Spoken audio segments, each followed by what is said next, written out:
నాకు బాగా తెలుసున్నటువంటి మహాభక్తులు ఒక ఆయన ఉన్నారు హైదరాబాద్ లో, శైవ పత్రికలో కూడా వేశారు ఆవిడ గురించి. నేను చెప్పకూడదు, పేరు చెప్తే ఒకరిని పొగిడినట్టు అవుతుంది ఉపన్యాసంలో, అందుకని పేరు చెప్పను. కానీ ఆవిడికి తీవ్రమైన అనారోగ్యం వచ్చి క్యాన్సర్ వస్తే హాస్పిటల్లో పెట్టారు భర్త గారు, మహాభక్తుడు. డాక్టర్లు అన్నారు ఈవిడ ఇంకెక్కువ కాలం ఉండరు, ఏమైనా కోరిక ఉందేమో అడగండి అన్నారు. భర్త గారు ఇల్లు అడిగాడు, నీకేమైనా కోరిక ఉన్నదా అని అడిగాడు. అయితే ఆవిడంది, నాకు ఒక్కసారి మీతో కలిసి శ్రీశైలంలో అంతరాలయంలో కూర్చొని ఒక్కసారి అభిషేకం చేసుకోవాలనుంది, మన ఇద్దరం ఎన్నో చేయించాడు సర్వేశ్వరుడు, ఇంకొక్కసారి అలా అభిషేకం చేద్దామనుంది అన్నారు. ఆవిడ అలా కారులో తీసుకెళ్లారు, శ్రీశైలంలో ఆవిడ అంతరాలయంలో అభిషేకం చేసుకొచ్చారు. ఆయుర్దాయం ఎలా పొడిగించాడో తెలియదు పరమేశ్వరుడు. ఆవిడ్ని ఎప్పుడు తీసుకెళ్లాడో తెలుసా అండి?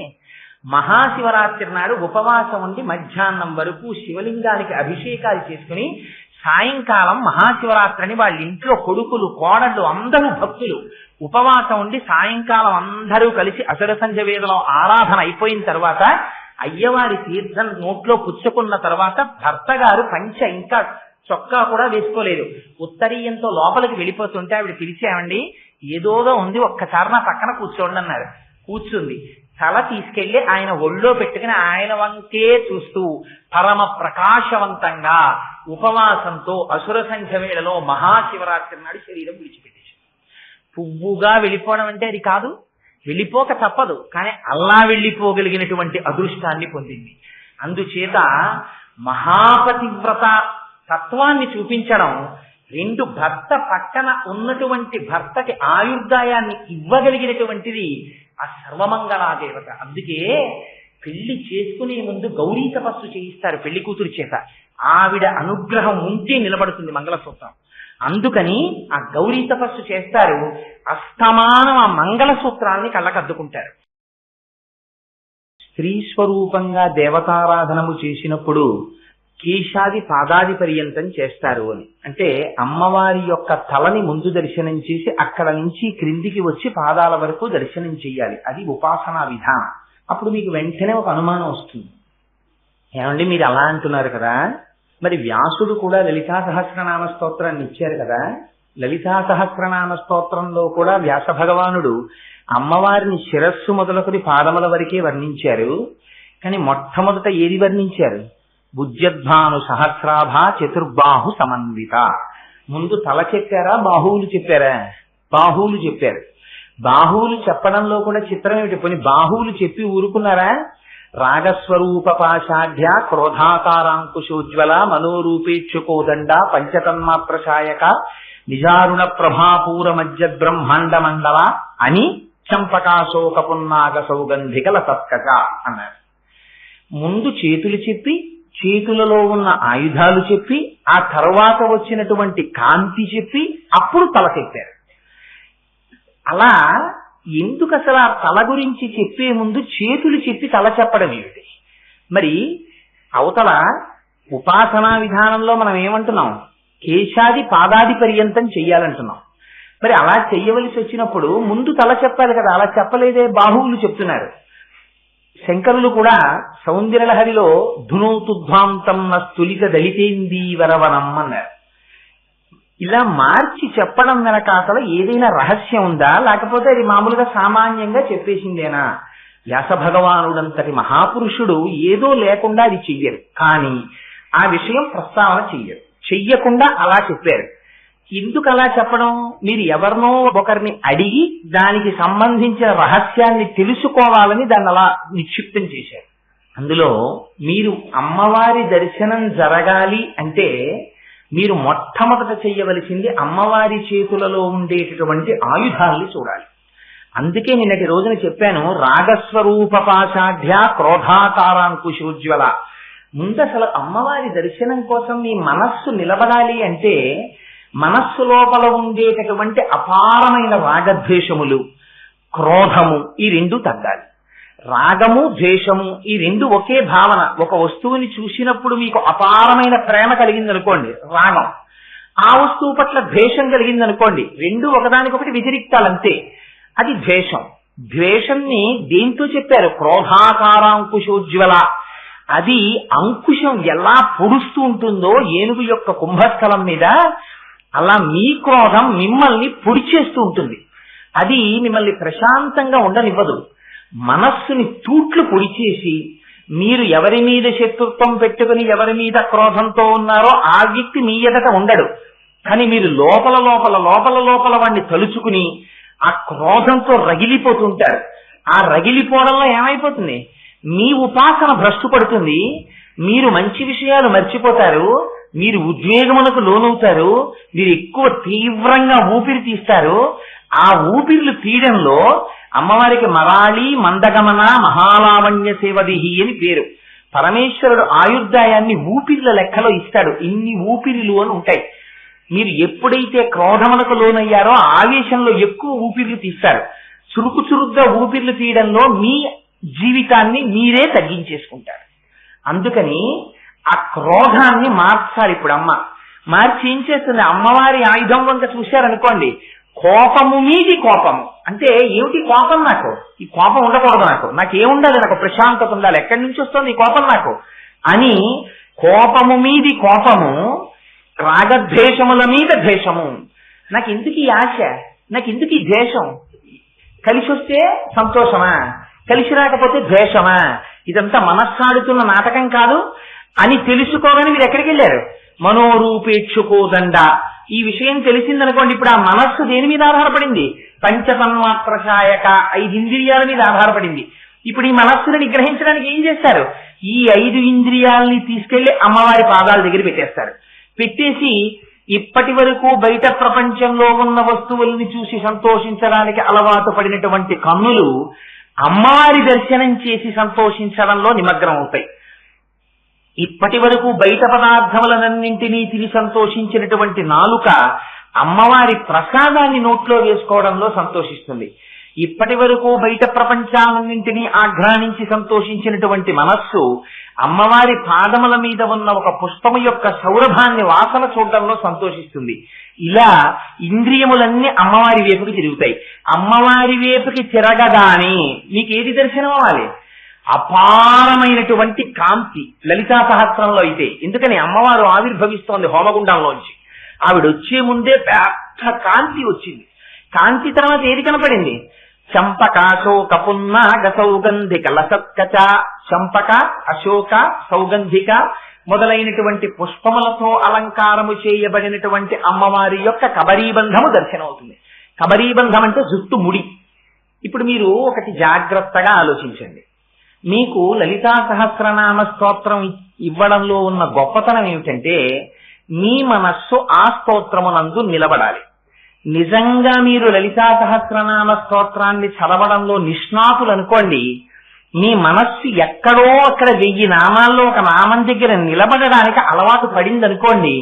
అలవాటు పడితే మీకు ఎంత నోటికి వచ్చినా సరే పుస్తకం లేకుండా మీరు ఆ స్తోత్రాన్ని చదవలేరు. నేను ఎందుకంటున్నాను ఈ మాట, చంపకాశోక పున్నాగ సౌగంధిక లసత్కచ. ఏది దాన్ని దర్శనం చేయండి, ఇలా ఉంటుంది అమ్మవారి కబరీబంధం అని మీరు చూస్తే కదా చెప్పాలి. మీలో ఎవరైనా, మీరు కాదు నేను కాని, అమ్మవారి కబరీబంధం చూడడం కుదురుతుందా? అమ్మవారికి మీరు ఎదట నిలబడి నమస్కారం చేస్తారు. అందులో పరాశక్తి స్వరూపానికి ఇలా నిలబడి కూడా నమస్కారం చెయ్యం, ఇలా నిలబడి నమస్కారం చేస్తాం. చేసినప్పుడు అమ్మవారి ఎదురుగుండా ఉన్నటువంటి రూపాన్ని మీరు దర్శిస్తారు, కానీ అమ్మవారి వెనుకకు వెడితే తప్ప అసలు మీకు కబరీబంధం కనపడదు. ఆ కబరీబంధం కూడా పుష్పాలతో అలంకారం చెయ్యబడి కిరీటంలో కొంత భాగం వెళ్ళిపోయి ఉంటుంది. ఉన్నప్పుడు మీరు ఆ కబరీబంధాన్ని ఎలా చూస్తారు? మీకు ఈ అనుమానం వచ్చిందనుకోండి, అక్కడ చంపకాశోక పున్నాగ సౌగంధిక లసత్కచ అని చదివారు. ఇది మానసికంగా దర్శనం అవ్వడానికి ఇంతకు ముందు ఈ దర్శనం కాలేదే, ఎక్కడ చూడలేదే అని మీకు అనుమానం వస్తే మీ స్తోత్రం ముందుకు వెళ్ళిపోవచ్చా? చక్కన అవుతుంది. ఎందుకని మీ మనస్సు దాని మీద విషయం మీదకి వెళ్ళిపోయింది. మనస్సు అటు వెళ్ళిపోయింది కాబట్టి జ్ఞాపకం రాదు. తర్వాతి నామం ఆగిపోయి చంపకాశోక పున్నాగ సౌగంధిక లసత్కచ, చంపకాశోక పున్నాగ సౌగంధిక లసత్కచ అని అదే నామం చెప్తూ అమ్మవారి కబరీబంధం ఎలా కనపడుతుంది? నేను త్రిపుర సుందర అమ్మవారి గుడికి వెళ్ళాను, అమ్మవారి గుళ్ళో అమ్మవారి ఎదురుగుండా నిలబడ్డాను, అమ్మవారి యొక్క ముఖం ఇలా చంద్రబింబంలా ఉంటుంది. అమ్మ కొంచెం ఇలా ముందుకి వంగినట్టుగా ఉంటుంది. కుచాభ్యాం ఆనంబ్రం కుటిల శశి చూడాల ముకుటం అని కిరీటంలో చంద్రవంక ఉంటుంది. మెడలో పెద్ద పుష్పహారాలు ఉంటాయి. కామేశబద్ధ మాంగళ్య సూత్ర శోభిత కంధర అని పెద్ద మంగళ సూత్రం ఉంటుంది. పట్టు పుట్టం కట్టుకుంటుంది. పద్మాసనం వేసుకుంటుంది. ఆ కింద పెట్టినటువంటి పాదముల వంటి వాటి దగ్గర శ్రీచక్రం దగ్గర కుంకుమ అర్చన చేసేసి ఉంటుంది. బాహువులు కనపడతాయి. అమ్మవారి వెనక కబరీబంధం నేను ఇప్పుడు చూడలేదే, అందులో పుష్పమాల నేను చూడలేదే, మరి ఎలా చూడడం కుదురుతుంది? అలా పువ్వులతో కబరీబంధం ఉంటుందని ఇందులో చెప్తున్నారే అని మీకు ఇన్ని ఆలోచనలు వచ్చాయనుకోండి. చంపకాశోక పున్నాక సౌగంధిక లసత్కచాకులు ఇంద మణిశ్రేణి కనత్కోటి ఇరమండిత, అసలు ఆ కబరీబంధం మీద కిరీటం మీకు కనపడిందా? ఆ కిరీటం పక్కన పెడితే కదా కబరీబంధం కనపడితే తర్వాత మళ్ళీ కిరీటం పెట్టి మీరు చూసేది. ఇదే చూడని వారు మీరు అదెక్కడ చూశారు? మరి మీరు చూడడానికి అవకాశం లేని విషయాన్ని ముందెత్తుకున్నారు వ్యాసుల వారు. అసలు అక్కడ రహస్యం అంతా ఉంది. అందుకని అబ్బాయి, అది ఈ కంటితో చూసేది కాదు. విగ్రహం అయినా సరే వెనక్కి వెడితే నీకు కబరీబంధం కనపడుతుంది. త్రిపుర సుందర అమ్మవారి గుడిలోకి వెళ్ళి అయ్యా ఓసారి అమ్మవారి విగ్రహం వెనకాతలు కడతానండి అని మీరంటే పంపుతారా? పంపరు. మరి మీరు ఎప్పుడు చూస్తారు? ఇంకా అందుకే దర్పణ దర్శనము అని ఒకటి చేయిస్తూ ఉంటారు. సరే, అది పక్కన పెట్టండి. ఇది మీరు ధ్యానము చేత మాత్రమే అనుభవించవలే. అందుకని ఆ నామం ఏమిటి? ఆ నామము బాహ్యమునందు దర్శనీయము కాదు. మీరెవ్వరూ బెంగ పెట్టుకోకండి. ఎందుకంటే ఇవాళ ఒక రహస్యం ఉంది. అమ్మవారి నామంలో అమ్మవారి కబరీబంధానికి ఉన్న మొట్టమొదటి లక్షణం ఏమిటో తెలుసా అండి? ఘనం, నల్లటి మబ్బు ఎలా ఉంటుందో అలా ఉంటుంది అమ్మవారి యొక్క కబరీబంధం. అందుకని అవన్నీ వచ్చి అదంతా అమ్మవారి యొక్క కబరీబంధ దర్శనం. అందుకని అది కురిసిన శ్లక్షణం జిగురు జిగురుగా అలాగే ఉంటుంది. అమ్మవారిది ఆ నూనె రాసి మిరిసిపోతున్నట్టుగా ఉంటుంది. అందుకని ఇవాళ నల్ల మబ్బులు వచ్చాయి. ఒకవేళ అవి కురిసినా మనం బెంగపెట్టుకోకర్లేదు. ఒకసారి అలా పైకి చూస్తే కబరీబంధ దర్శనం అయిపోయినట్టే. చేసేసి మనం లోపలికి వెళ్ళి కూర్చుంటాం. అమ్మ మనకి ఇక్కడే మళ్ళీ వేరే ఏర్పాటు చేసింది. పిల్లలు ఎక్కడ తడిసిపోతారో అని అమ్మకి బెంగ. అందుకని ఇక్కడే గొడుగట్టు కూర్చుంది అమ్మ. మనం ఆ గొడుగు కిందకి వెళ్ళిపోతాం. ఏం బెంగలేదు మనకి. అందుకని ఇదిగో ఈ రహస్యాన్ని చెప్పడానికి ఇప్పుడు మీకు ఈ దర్శనం ఎలా అవుతుంది? కేవల ధ్యానము వలన. అలా ధ్యానం చేసి అమ్మవారి కబరీబంధాన్ని చూశారనుకోండి, ఏమవుతుంది? మీరు సాధారణంగా స్త్రీ యొక్క కేశపాశాన్ని చూశారనుకోండి. నేను ఇలా అన్నాను అని మీరు అనుకోకండి. వేదిక మీద కూర్చుని కోటేశ్వరరావు ఇలా అన్నారేంటి అని అనుకోకండి. నేను తేడా చెప్పడానికి చెప్పానంతే. ఒక స్త్రీ కేశపాశమును చూస్తే పురుషుడికి వ్యామోహం కలుగుతుంది. అమ్మవారి యొక్క కేశపాశములతో కూడిన కబరీబంధాన్ని చూస్తే ఏం కలగాలి? మరి కబరీబంధం మీద ఎందుకంత దృష్టి పెట్టి ఆ నామాన్ని మొట్టమొదటే దర్శనం చేయించినట్టు అంటే, అసలు మీరు ముందు మీలో ఉన్నటువంటి రాగద్వేషాల్ని, మీలో ఉండేటటువంటి క్రోధాన్ని, మీలో ఉన్న ఇంద్రియాల్ని, మీ మనస్సుని తిప్పి అమ్మవారి పాదముల దగ్గర పెడితే తప్ప, భక్తితో నిలబడితే తప్ప మీకసలు కబరీబంధ దర్శనం అవదు. కబరీబంధ దర్శనము అవనంత కాలము అజ్ఞానము పోనట్టే. అజ్ఞానము పోనప్పుడు లలితా సహస్రంలో మిగిలినవి చదివినా నీకు దర్శనము కానట్టే. ఎందుకని? ఈ రహస్యాన్ని శంకరాచార్యుల వారు సౌందర్యలహరిలో విప్పారు. ఎలా విప్పుతారో చూడండి దాని అందం. ఇది శంకరుల యొక్క ప్రజ్ఞంటే, ఇది వ్యాసుల యొక్క ప్రజ్ఞంటే. అందుకని ఆ వ్యాసుడు ఆ లలితా సహస్రంలో ఇచ్చిన నామంలో ఉన్న గుంభనమైన రహస్యాన్ని పుణికిపుచ్చుకుని శంకరులు సౌందర్యలహరిలో అంటారు, ధునోతుధ్వాంతం నతులితదలితేందీవరవనం ఘన స్నిగ్ధశ్లక్షణం చికుర నికురంబం తవ శివే యదీయం సౌరభ్యం సహజముపలబ్ధం సుమనసో వసంతస్మిన్ మన్యే వలమధన వాటీ విటపినా. ఎంత అద్భుతమైన శ్లోకం అంటే, ఈ శ్లోకాన్ని ప్రతిరోజు మీరొక్కసారి జ్ఞాపకం చేసుకుని మానసికంగా శంకరాచార్యుల వారు చెప్పినటువంటి శ్లోకార్థాన్ని లోపల మననం చేస్తే దాని ప్రభావం చేత మీకు తెలియకుండా మీ అజ్ఞానపు చీకట్లు విచ్చిపోతాయి. శంకరులు మొట్టమొదటే ప్రయోగించేశారు. వ్యాసులు చంపకాశోక పున్నాగ సౌగంధిక లసత్కచ అని వదిలేశారు. శంకరులు అన్నారు ధునోతుధ్వాంతం నః. ఆయన యొక్క జగత్తు మీద ఆయనకున్న కృప చూడండి. అందుకని వారు జగదాచార్యులయ్యారు. అజ్ఞానం శంకరాచార్యుల వారికి ఉందండి. శంకరులు రాశీభూతమైనటువంటి జ్ఞానము, రాశీభూతమైనటువంటి జ్ఞానమైన శంకరులు, అందున శంకరులు నడిచి వచ్చినటువంటి అమ్మవారి స్వరూపం. ఎందుకని పార్వతీ పరమేశ్వరుల ఇద్దరిలో పరమశివుడు నిర్గుణ బ్రహ్మమై ఉన్నప్పుడు ఆయన అసలు కదలడం. అమ్మవారితో కలిసి అమ్మవారు కదలిక తీసుకొస్తే కదులుతాడు. కదులుతున్న శంకరులంటే పార్వతీ పరమేశ్వరుల యొక్క కూడిన స్వరూపం అది. అటువంటి శంకరులకి అజ్ఞానం ఉంటుందా? ఉండదు. కానీ నహ అంటారు మాకు, అమ్మా ధునో ఉద్ధ్వాంతం చెదరగొట్టేయమ్మా అన్నారు. దీన్ని అజ్ఞానం అనేటటువంటి చీకటిని తొలగొట్టాలి. నువ్వు ఎలా తొలగొట్టాలి? ధునోతుధ్వాంతం స్తులిత దళితేందీవరవనం, నల్ల కలువల తండమును ఒకదాన్ని ఊహించమన్నారు. అంటే మీరు ఏ రైల్లో ఉన్నా వెడుతున్నప్పుడు సాధారణంగా ఇలాంటి సన్నివేశాలు కనిపిస్తాయి. ఒకనాడు ఈ పట్టణానికి కోకనదము అని పేరుట, ఎర్ర తామర పూలతో నిండిపోయి ఉండేది కాబట్టి ఎక్కడ చూసినా. ఇవాళ అలా ఎక్కడా కనపడదు మీకు.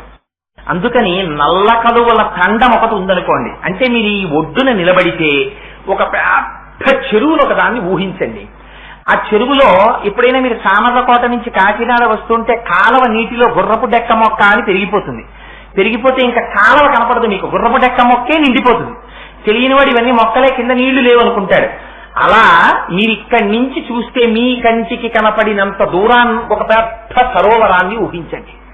ఆ సరోవరం నిండా ఒకదాని పక్కన ఒకటి, ఒకదాని పక్కన ఒకటి, ఒకదాని రేకుల్లో ఒకటి రేకులు పెట్టేసుకుని అరవిరిసిపోయాయి అనుకోండి నల్ల కలువలు. ఇక్కడి నుంచి మీరు నిలబడి చూస్తే అన్ని నల్ల కలువలే. అలా చెరువంతా కనుచూపు ఇటు తిప్పి చూసినా అటు తిప్పి చూసినా నల్ల కలువలతో నిండిపోయి ఉందనుకోండి సరోవరం.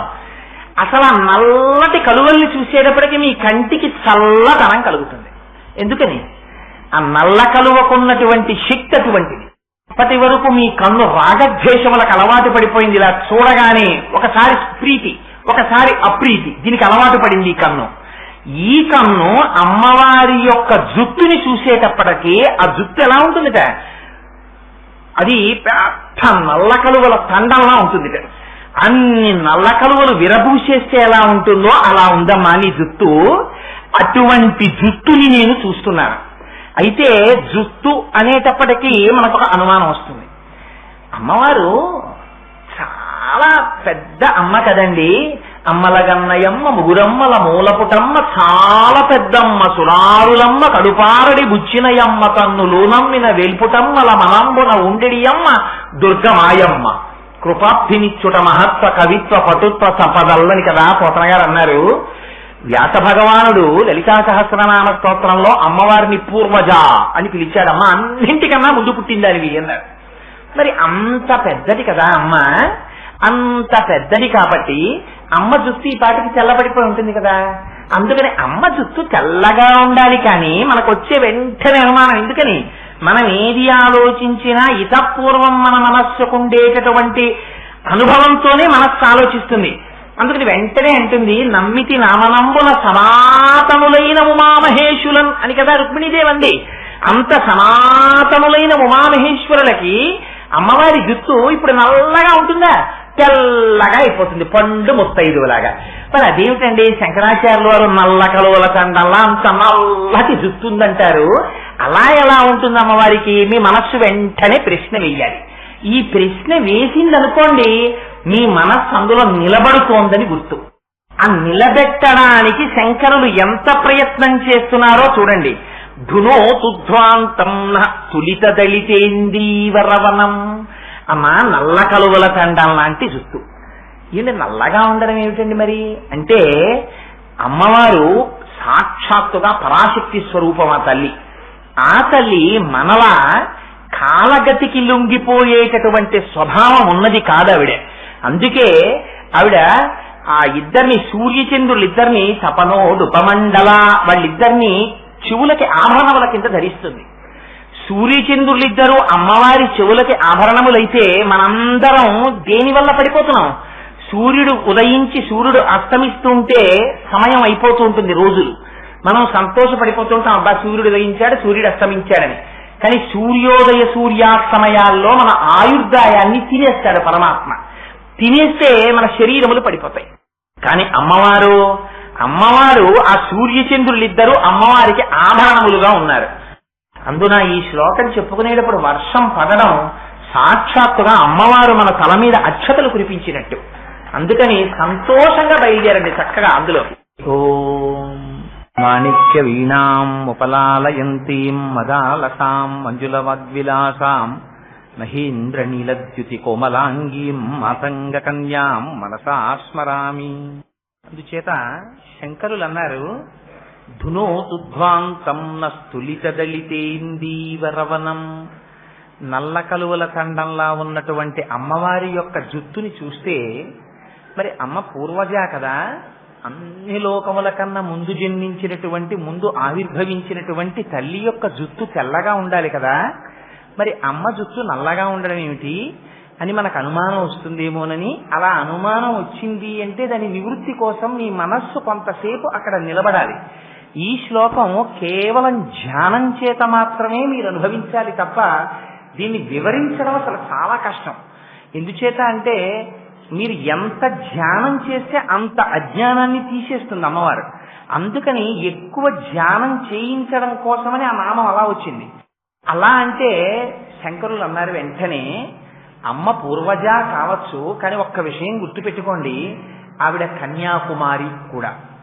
ఆవిడ అందరిలోనూ బాలాస్వరూపము ఆవిడే, అందరిలోకి వృద్ధురాలు ఆవిడే. స్వరూపం అలా కనపడుతుంది కానీ తల్లి కాలగతికి లొంగినటువంటిది కాదు. ఆవిడ కాలాతీతురాలు, కాలమే ఆవిడ చేత శాసింపబడుతోంది. అటువంటప్పుడు ఇంకా కాలము యొక్క పరీక్షకి లోనై ఆవిడ జుట్టు ఎందుకు తెల్లపడుతుంది? అందుకని తెల్లపడదు కనుక ధునోతుధ్వాంతం నస్తులిత దళితేందీవరవనం. మొదటి ఉపమానం ఏం వేశారు? నల్లటి కలువల యొక్క తోటలా ఉందన్నారు. రెండో చరణంలోకి వచ్చేటప్పటికి మొట్టమొదట వేస్తారు ఘన అంటారు. ఘన అన్న మాట ఎవరికి వాడతారో తెలుసా అండి? కృష్ణ పరమాత్మకి వాడతారు. ఘనశ్యాముడు అంటారు. ఘన అంటే నల్లటి మబ్బు. నల్లటి మబ్బు ఒక్కటే కురుస్తుంది. కురియని మబ్బు అనుకోండి, అది ఉండి ప్రయోజనం లేదు.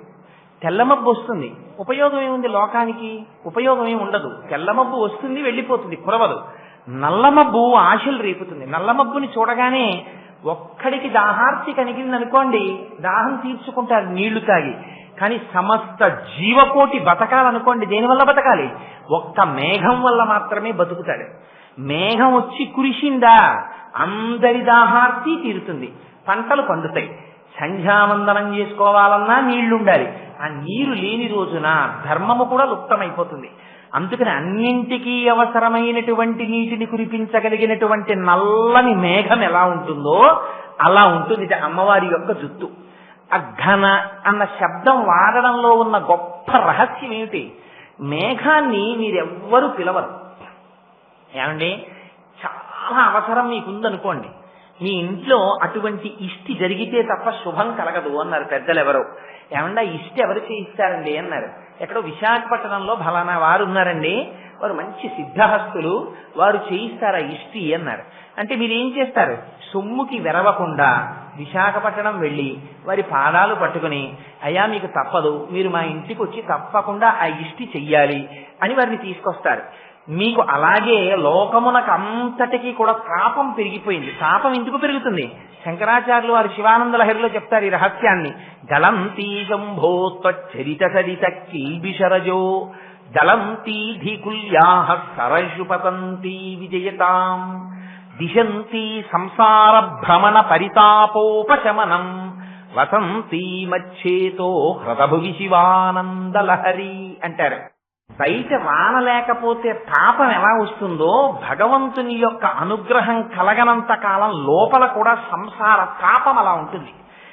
ఈ తాపం పోవాలంటే బయట తాపం పోవడానికి నల్లమబ్బు వస్తుంది, ఇక్కడ తాపం పోవడానికి అమ్మవారి అనుగ్రహం రావాలి.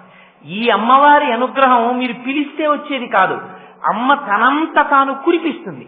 మేఘం ఎవరు పిలిచారని వస్తుంది, పిలవకుండా మేఘం వస్తుంది. మీరు కురు అని అడగక్కర్లేదు, కురిసేస్తుంది. కురిసేసి అయ్యో మేఘమా ఇంత నీరు కురిశావా అని మీరేం కృతజ్ఞత చెప్పక్కర్లేదు. మీరు చెప్పినా చెప్పకపోయినా అమ్మయ్యా నేను కురిసేశానని మేఘం వెళ్ళిపోతుంది. అలా మీరు ఏం చేశారు కనుక మీరు అమ్మవారి కబరీ బంధం చూశారు. చూసినంత మాత్రం చేత అయ్యో నా కోసమని వచ్చి ఏమిటి కబరీ బంధం చూడడంలో గొప్పతనం, అదే నేను చెప్పింది.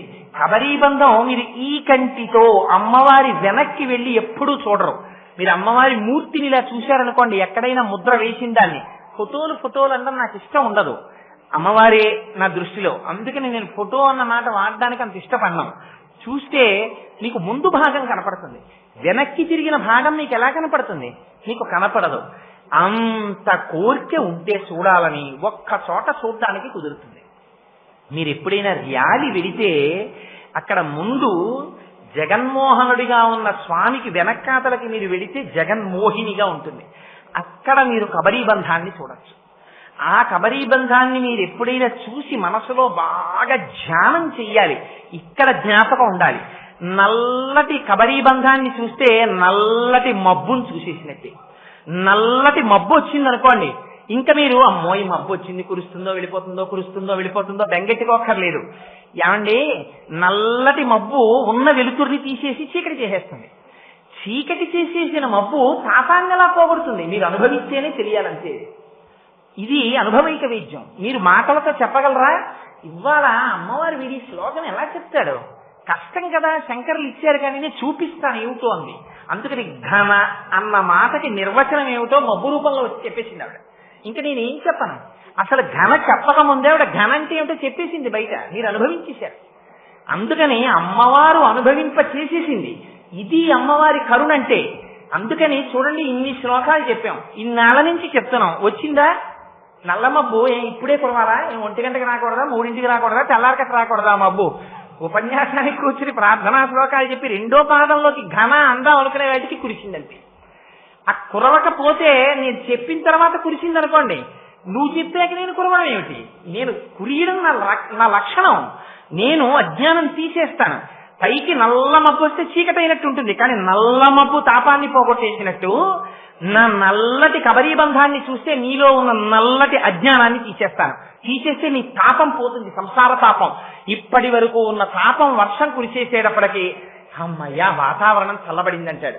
నల్ల మబ్బు రానంతసేపు బాప్రే ఇవాళ ఎలా ఉందో వాతావరణం అంటాడు. ఈ మాట అనుకోకుండా ఇవాళ మృత్యుంజయరావు గారు నోటి వెంట వచ్చేసింది. ఆయన ఉపన్యాసం చెప్తూ ఇవాళ గట్టి ఎండ కాసింది అన్నారు. ఎందుకు ఆ మాట అందాం? ఆయన ఏమన్నా మనం చెప్పమన్నామా? వాతావరణం గురించి మీరు ముందోసారి చెప్పండి అన్నామా? అమ్మవారు శ్లోకానికి ముందే ఆ మాట చెప్పేసింది. మీరు ఇప్పటి వరకు సంసార తాపమునందున్నారు. ఈ శ్లోకం వినడం చేత మీ జన్మాంతర సుకృతముగా అజ్ఞానమును తీస్తున్నారు. మీరు ఈ మనుష్య జన్మ యొక్క ఫలితాన్ని పొందారు అని నోటితో చెప్పకుండా మబ్బుగా వచ్చి కురిసింది తల్లి. అందుకని ఆ మేఘం నాకు మేఘంలా కనపడలేదు, అమ్మవారి కబరీ బంధంగానే చూసి నేను నమస్కారం చేసుకున్నాను. సరే, అందుచేత ఘన శిలక్షణం. ఇవాళ నిజంగా మబ్బు రాకపోతే నేను ఈ ఘన గురించి ఎంతసేపు ఘనంగా కొట్టుకుండేవాడినో అది చెప్పడానికి. శిలక్షణం అంటే ఏమిటో తెలుసా అండి? నల్లగా ఉన్న వస్తువుని మీరు చూసినప్పుడు కంటికి ఏమిటి అంత నల్లగా ఉంది అన్నట్టుండకూడదుట. అమ్మవారి జుత్తు ఎలా ఉంటుందట? శిలక్షణం అంటే మిరుపులు కింద చక్కటి నూనె రాశారనుకోండి, శిలక్షణ. స్నిగ్ధ అన్న మాటలోంచే స్నేహ అంటే మనస్సులో కలిసి ఉండడం. స్టికి అంట ఇంగ్లీష్ లో, ఒకదానికోటి అంటుకుని ఉండడం. అలా అమ్మవారి జుత్తుకి చక్కగా ఏదో అందమైన సువాసనతో కూడినటువంటి నూనె రాస్తే ఆ జుట్టు మిరిసిపోతూ ఎంత అందంగా ఉంటుందో, ఇలా ముట్టుకునేటప్పటికి ఎంత మెత్తగా ఉంటుందో. ఎవరైనా అమ్మవారి కబరీ బంధం దగ్గరికి వెళ్ళి అమ్మవారి జుట్టుని ఇలా ముట్టుకుని చూడగలరా అండి? చూడలేరు. మరి ఎందుకు శంకరాచార్యులు వారు ఇంత కష్టపడి ఆ మాటలే వేయడం? పెద్ద మాటలా? పెద్ద మాటలు వేసేస్తే వీళ్ళు మళ్ళీ రేపు పొద్దున్న శ్లోకం చదువుకోలేరు, పైకి మనస్సులో చెప్పుకోలేరు. చిన్ని మాటలు వెయ్యాలి, పెద్ద అర్థాలు ఉండాలి, వీళ్ళని తరింపజేసేయాలి.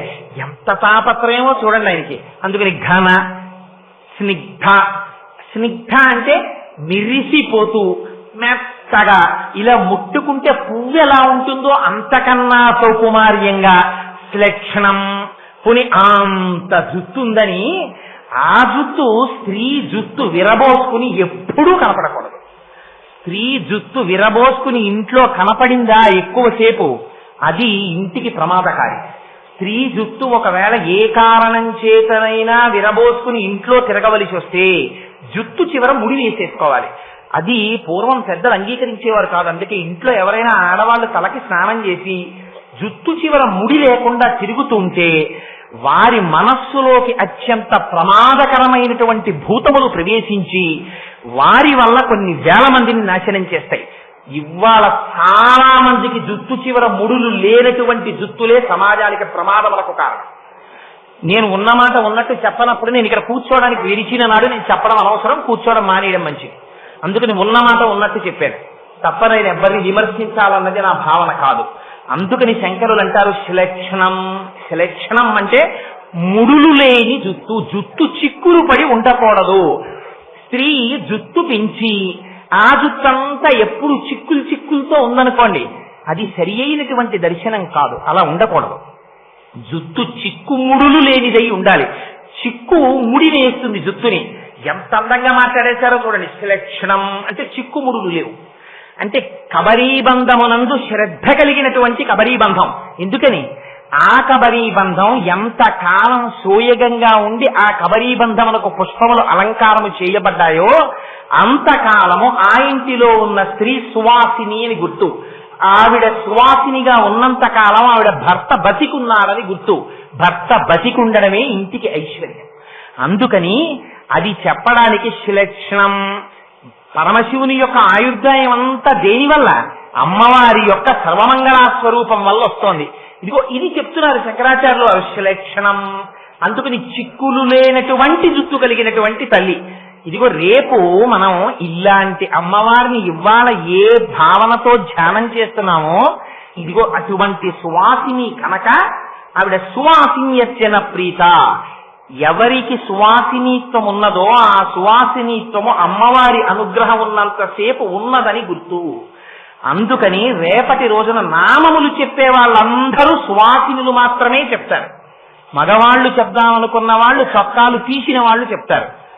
ఆడవాళ్లు చెప్పేవాళ్ళు సువాసినులు మాత్రం చెప్తారు. ఎందుకంటే సౌందర్యలహరికి అంతర్గతంగా చేస్తున్నటువంటి సువాసిని పూజ కనుక సువాసిని సువాసిన్యర్చన ప్రీత.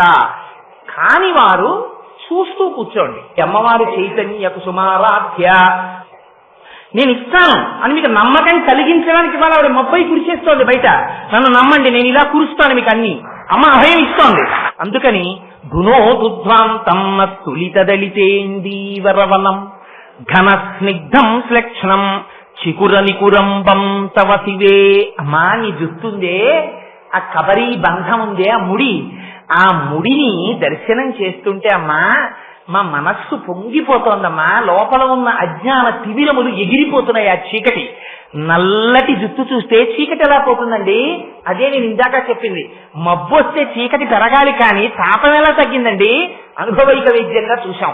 మీరు ధ్యానం చెయ్యండి అమ్మవారి కబరీబంధాన్ని, అమ్మవారి అనుగ్రహం ఏమిటో మీరు అనుభవిస్తారు. అది ధ్యానంలో మాత్రమే మీకు తెలుస్తుంది. అందుకని ఘన స్నిగ్ధలక్షణం చికుర నికురంబం తవ శివే. అమ్మవారిని పిలవడంలో శంకరాచార్యుల వారి గొప్పతనం చూడండి. అమ్మా అని పిలిచేటప్పుడు అమ్మకి బోలెడన్ని పేర్లు ఉన్నాయి సహస్రనామంలో. ఆ పేర్లు పెట్టి పిలవకూడదా? ఏవి పెట్టి పిలవాల. నిన్ననేమన్నారు? హిమగిరి సుతే అన్నారు. అక్కడ కథకి సరిపోయేటట్టు. ఇవ్వాలంటున్నారు శివే. శివే అంటే మంగళప్రదమైన స్వరూపం ఉన్నదానా? ఏమిటి మంగళం? అమ్మ నిన్ను అడగక్కర్లేదమ్మా, ఎవ్వరు అడగకుండా నీ అంతటి నువ్వు కోరికలు తీర్చేస్తావు. ఒక్కసారి ఏం చూడాలమ్మా? ఈ కబరీబంధాన్ని ఇలా దర్శనం చేస్తూ సంతోషంగా, అందులో మీరు సువాసినులు అయినటువంటి వారికి పువ్వులు ముడుచుకోవడం మరింత అలవాటు ఉంటుంది. మానసికంగా ఒక్కసారి అమ్మవారికి ఆ ముడి వేసి అమ్మవారి ముడి కింద సాంబ్రాణి పట్టి సంపంగి పూలతోటి, మల్లె పూలతోటి, జాజి పూలతోటి కట్టిన దండలు అమ్మవారి యొక్క కబరీబంధంలో అలంకారం చేసి అమ్మవారికి రత్నాల బెళ్ళొకట ఆ కొప్పు మధ్యలో పెట్టి దాని మీద కిరీటం పెట్టి మీరు యువతలకి మళ్ళీ వచ్చి అమ్మవారి పాదాల దగ్గర కూర్చుని మిగిలిన నామాలు చెప్పవలసి వచ్చింది అనుకోండి. మీరు చంపకాశోక పున్నాగ సౌగంధికల సత్కచ కురువిందమణి శ్రేణి కనకోటి ఇరమండిత అనగలరా? ఆగాలి అక్కడ.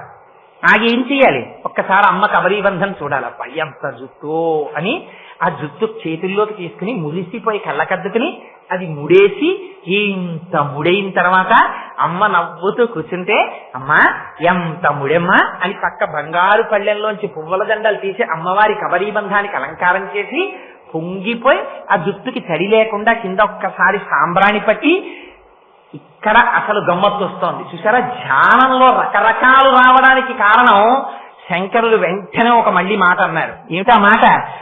అసలు నిజంగా నీకు అనుమానం వస్తుంది రాలా విడితే అన్నారు. ఇది ధ్యానపరమైన శ్లోకము అని మీరు ఈ ఒక్క శ్లోకం చాలండి ఉద్ధరించేస్తుంది. ఎందుకంటే ఇందులో పాదం దాటి పాదంలో కెడుతుంటే ఎన్ని రహస్యాలు చెప్తారో చూడండి శంకరాచార్యులు వారు. మీరు పువ్వులు పట్టుకుని ఇంకా లోపలికి వెళ్ళలేదు అసలు పూజా మందిరంలోకి. పువ్వులు ఇంకా తెచ్చుకోవాలి.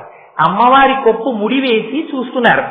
అమ్మవారి కొప్పు ముడి చూస్తుంటేట ఘన స్నిగ్ధ శ్లేక్షణం చికుర నికురంబం తవ శివే.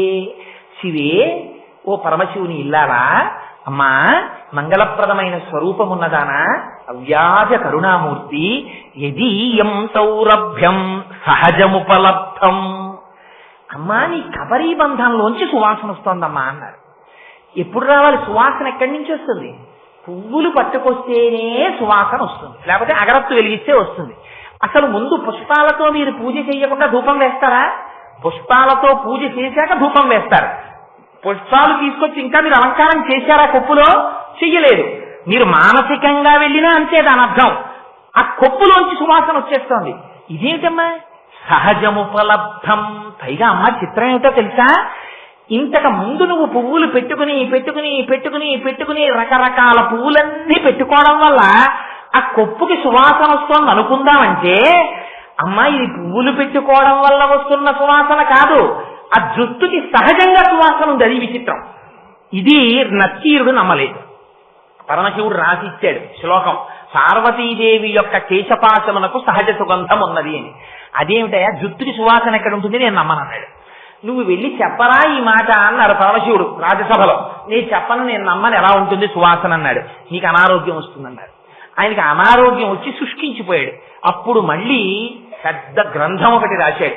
రాసి అమ్మవారిని అయ్యవారిని ఉద్దేశించి స్తోత్రం చేశాడు. మళ్ళీ ఆరోగ్యం వచ్చింది. అందుకని సహజముపలబ్ధం సుమనత. అక్కడ అమ్మా నీ కబరీబంధానికి సహజమైనటువంటి సువాసన ఉంది. ఎటువంటి సువాసనో తెలుసా అన్నది? వసంతస్మిన్ మన్యే వలమధన వాటి విటపినాం. అదిగో దేవేంద్రుడున్నాడే, ఆ దేవేంద్రుడి యొక్క తోటలో ఉద్యానవనంలో కల్పవృక్షం ఉంది. ఆ కల్పవృక్షానికి పువ్వులు పూస్తాయి. అందరూ కల్పవృక్షం దగ్గరికి వెళ్ళి మాకు కల్పవృక్షం పువ్వు దొరికితే బాగుండు తల్లో పెట్టుకుందాం అనుకుంటారు. ఆడవాళ్ళందరూ పువ్వులు వంక చూస్తారు. చూసి ఏమనుకుంటారు? ఇది ఐదోతనానికి గుర్తు, మేము సువాసినులం కదా, ఈ పువ్వు మేం కబరీబంధంలో పెట్టుకుంటాము అనుకుంటారు. కానీట కల్పవృక్షానికి పూసిన పువ్వులు అమ్మవారిని చూసి అనుకుంటాయిట, అబ్బా అమ్మవారు తీసుకెళ్లి మమ్మల్ని కొప్పులో పెట్టుకుంటే బాగుండు, అంత సువాసన కొప్పుకి ఎలా వస్తోందో మేం కనిపెట్టాలి అనుకుంటాయిట. ఇదమ్మా చిత్రం. సామాన్యమైన స్త్రీకి ఉండే కబరీబంధానికి నీ కబరీబంధానికి ఇది తేడా అమ్మా అన్నారు.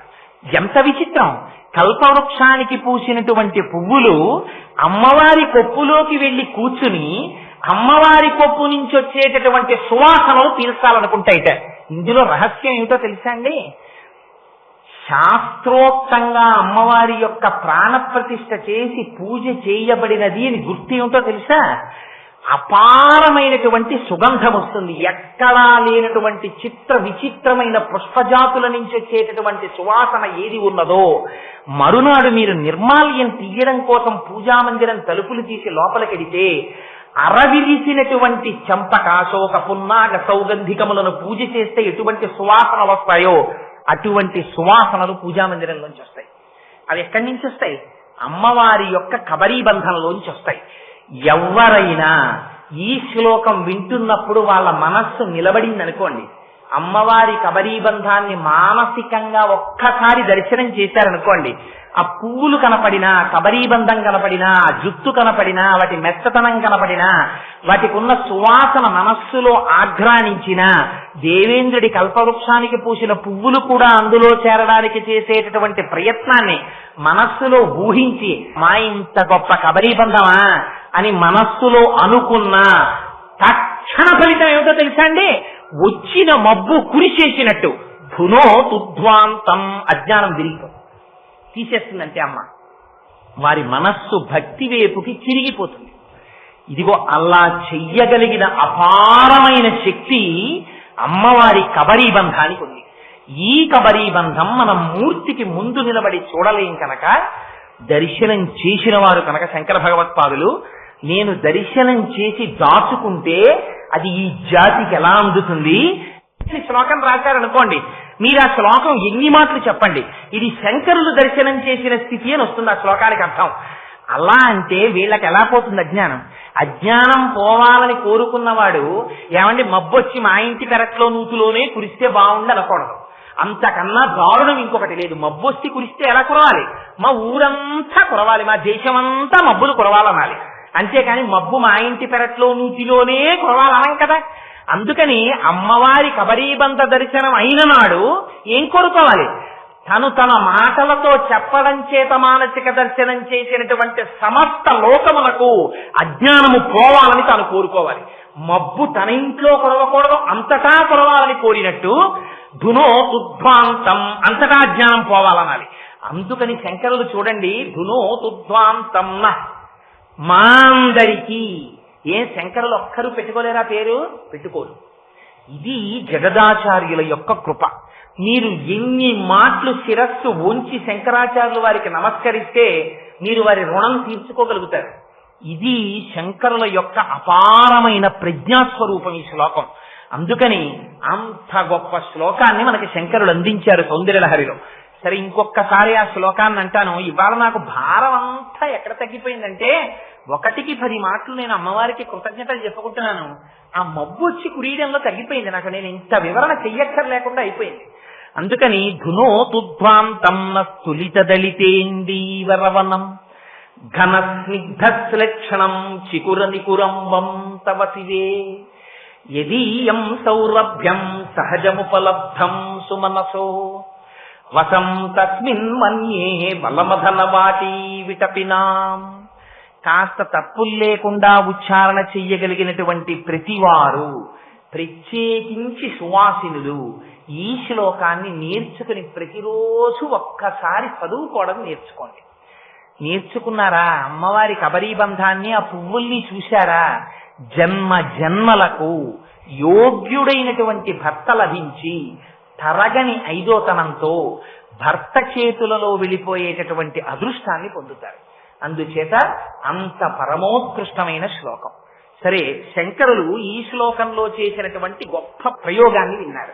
ఇంకొక శ్లోకం, ఆ శ్లోకంలో శంకరాచార్యులు వారు అంటారు, ఒక్కొక్క శ్లోకంలో ఒక్కొక్క ప్రయోగం చేశారండి. అందుకే దానికి సౌందర్య లహరి. లహరి అంటే నీటి బుగ్గ పైకి తన్నినట్టు తన్నింది శంకరాచార్యుల వారి నుంచి తప్ప అది ఎక్కడో కూర్చుని ఆలోచించి ఇది ఎలా రాద్దాం అది ఎలా రాద్దామని రాసింది కాదు. వారు చేసిన దర్శనాల్ని తీసుకొచ్చి మనకు అందించారు. ఇంకొక శ్లోకం ఇస్తారు చూడండి శంకరాచార్యులు వారు. ఈ శ్లోకం కూడా మీరు మానసికంగా దర్శనం చేశారనుకోండి, అసలు దాని ఫలితాన్ని నేను చెప్పలేనన్నారు శంకర్. అసలు ఫలితం చెప్పాల శంకరాచార్యులు వారు. అసలు ఫలితం చెప్పని శ్లోకం అది. విచిత్రం ఏంటంటే కబరీబంధ దర్శనానికి ధునోతుధ్వాంతం అన్నారు, అసలు ఆ శ్లోకానికి ఫలస్తులు చెప్పరు. అటువంటి శ్లోకం మీరు వినండి జాగ్రత్తగా. రణీజిత్వా దైత్యానపహృత శిరస్త్రైః కవచిభిః నివృత్యై చండాంశ త్రిపురహర నిర్మాల్య విముఖైః విశాఖేంద్రోపేంద్రో శశి విశద కర్పూర చకలాః అని వసంతస్మిన్ అని విలీయంతే మాతస్తవ వదన తాంబూల కబలాః. ఎంత గొప్ప శ్లోకం అంటే అది ఒక గొప్ప సన్నివేశాన్ని మీకు తీసుకొచ్చి చూపిస్తున్నారు శంకరాచార్యులు వారు. అమ్మవారు ఒకనాడు అంతఃపురంలో కూర్చుంది మణిద్వీపంలో. ఎక్కడో శత్రువులు రాక్షసులు బయలుదేరారు, అల్లరి చేస్తున్నారు. అల్లరి చేస్తుంటే అమ్మ మొట్టమొదట పిలిచిందిట. ఎవరిని పిలిచింది? విశాఖేంద్రోపేంద్రో విశాఖుణ్ణి పిలిచిందిట. విశాఖుడు అంటే ఎవరు? విశాఖుడు అంటే సుబ్రహ్మణ్యేశ్వరుడు, స్కందుడు. సుబ్రహ్మణ్యుడు అమ్మవారి యొక్క సమస్త తేజస్సుని పునికి పుచ్చుకున్నవాడు. ఎందుకని అంటే అదో మళ్ళీ చాలా పెద్ద కథ. ఇప్పుడు నేను ఆ కుమార సంభవం వెనకాతల ఉన్న రహస్యం అంతా ఎక్కడ చెప్పగలను కానీ ఒక్క విషయం చెప్తాను. ఒకనాడు పరమశివుడు సనక సనందనాది మహర్షుల్లో ఒకరిని అడిగారు, నువ్వు నాకు కొడుకువై పుట్టాలి అని. ఆయన అన్నాడు, తప్పకుండా పుడతానన్నాడు. అయితే అమ్మవారు సంతోషపడిపోతుంటే ఆయన అన్నాడు, అమ్మ నువ్వెందుకు సంతోషిస్తున్నావు? నేను అమ్మ కడుపులో ప్రవేశించాను, నేను ఆయనకి కొడుకుగా వస్తాను, ఆయనకే కొడుకుగా వస్తానన్నాడు. అదేంటి అలా ఎలా కుదురుతుందండి? అందుకే సుబ్రహ్మణ్యేశ్వర స్వామి వారి అవతారంలో పరమశివుని యొక్క వీర్యము పార్వతీదేవిలో ప్రవేశించకుండా స్కందుడై స్ఖలనమైనటువంటి వీర్యంలోంచి ఆయన 6 ముఖాలతో విత్పత్తి చెందుతాడు. కానీ ఆవిడ ఒకటి అడిగింది, నేను తపస్సు చేసినటువంటి ప్రదేశం ఒకటి ఉంది, అక్కడ నా శరీరం నీరుగా ఉంది, నువ్వు ఆ సరస్సులోంచి బయటికి రావాలని అడిగింది. అందుకని శరవణభవ, ఆయన మంత్రం కూడా శరవణభవ సుబ్రహ్మణ్యేశ్వరుడిది. అందుకని ఆ తపోగుండంలోంచి, ఆ నీటి గుండంలోంచి బయటికి వచ్చాడు ఆయన. అందుకే మీరు చూడండి, సుబ్రహ్మణ్యేశ్వర స్వామి వారిని కానీ మీరు చూస్తే ఎంత అందమో చెప్పలేను. అమ్మవారు ఎంత అందమో అంత అందం మీకు ఇద్దరిలో కనపడుతుంది. ఒకరు శ్రీ మహావిష్ణువు, ఎందుచేతనంటే స్త్రీగా ఉన్న అమ్మవారే పురుషుడుగా ఉంటే శ్రీ మహావిష్ణువు.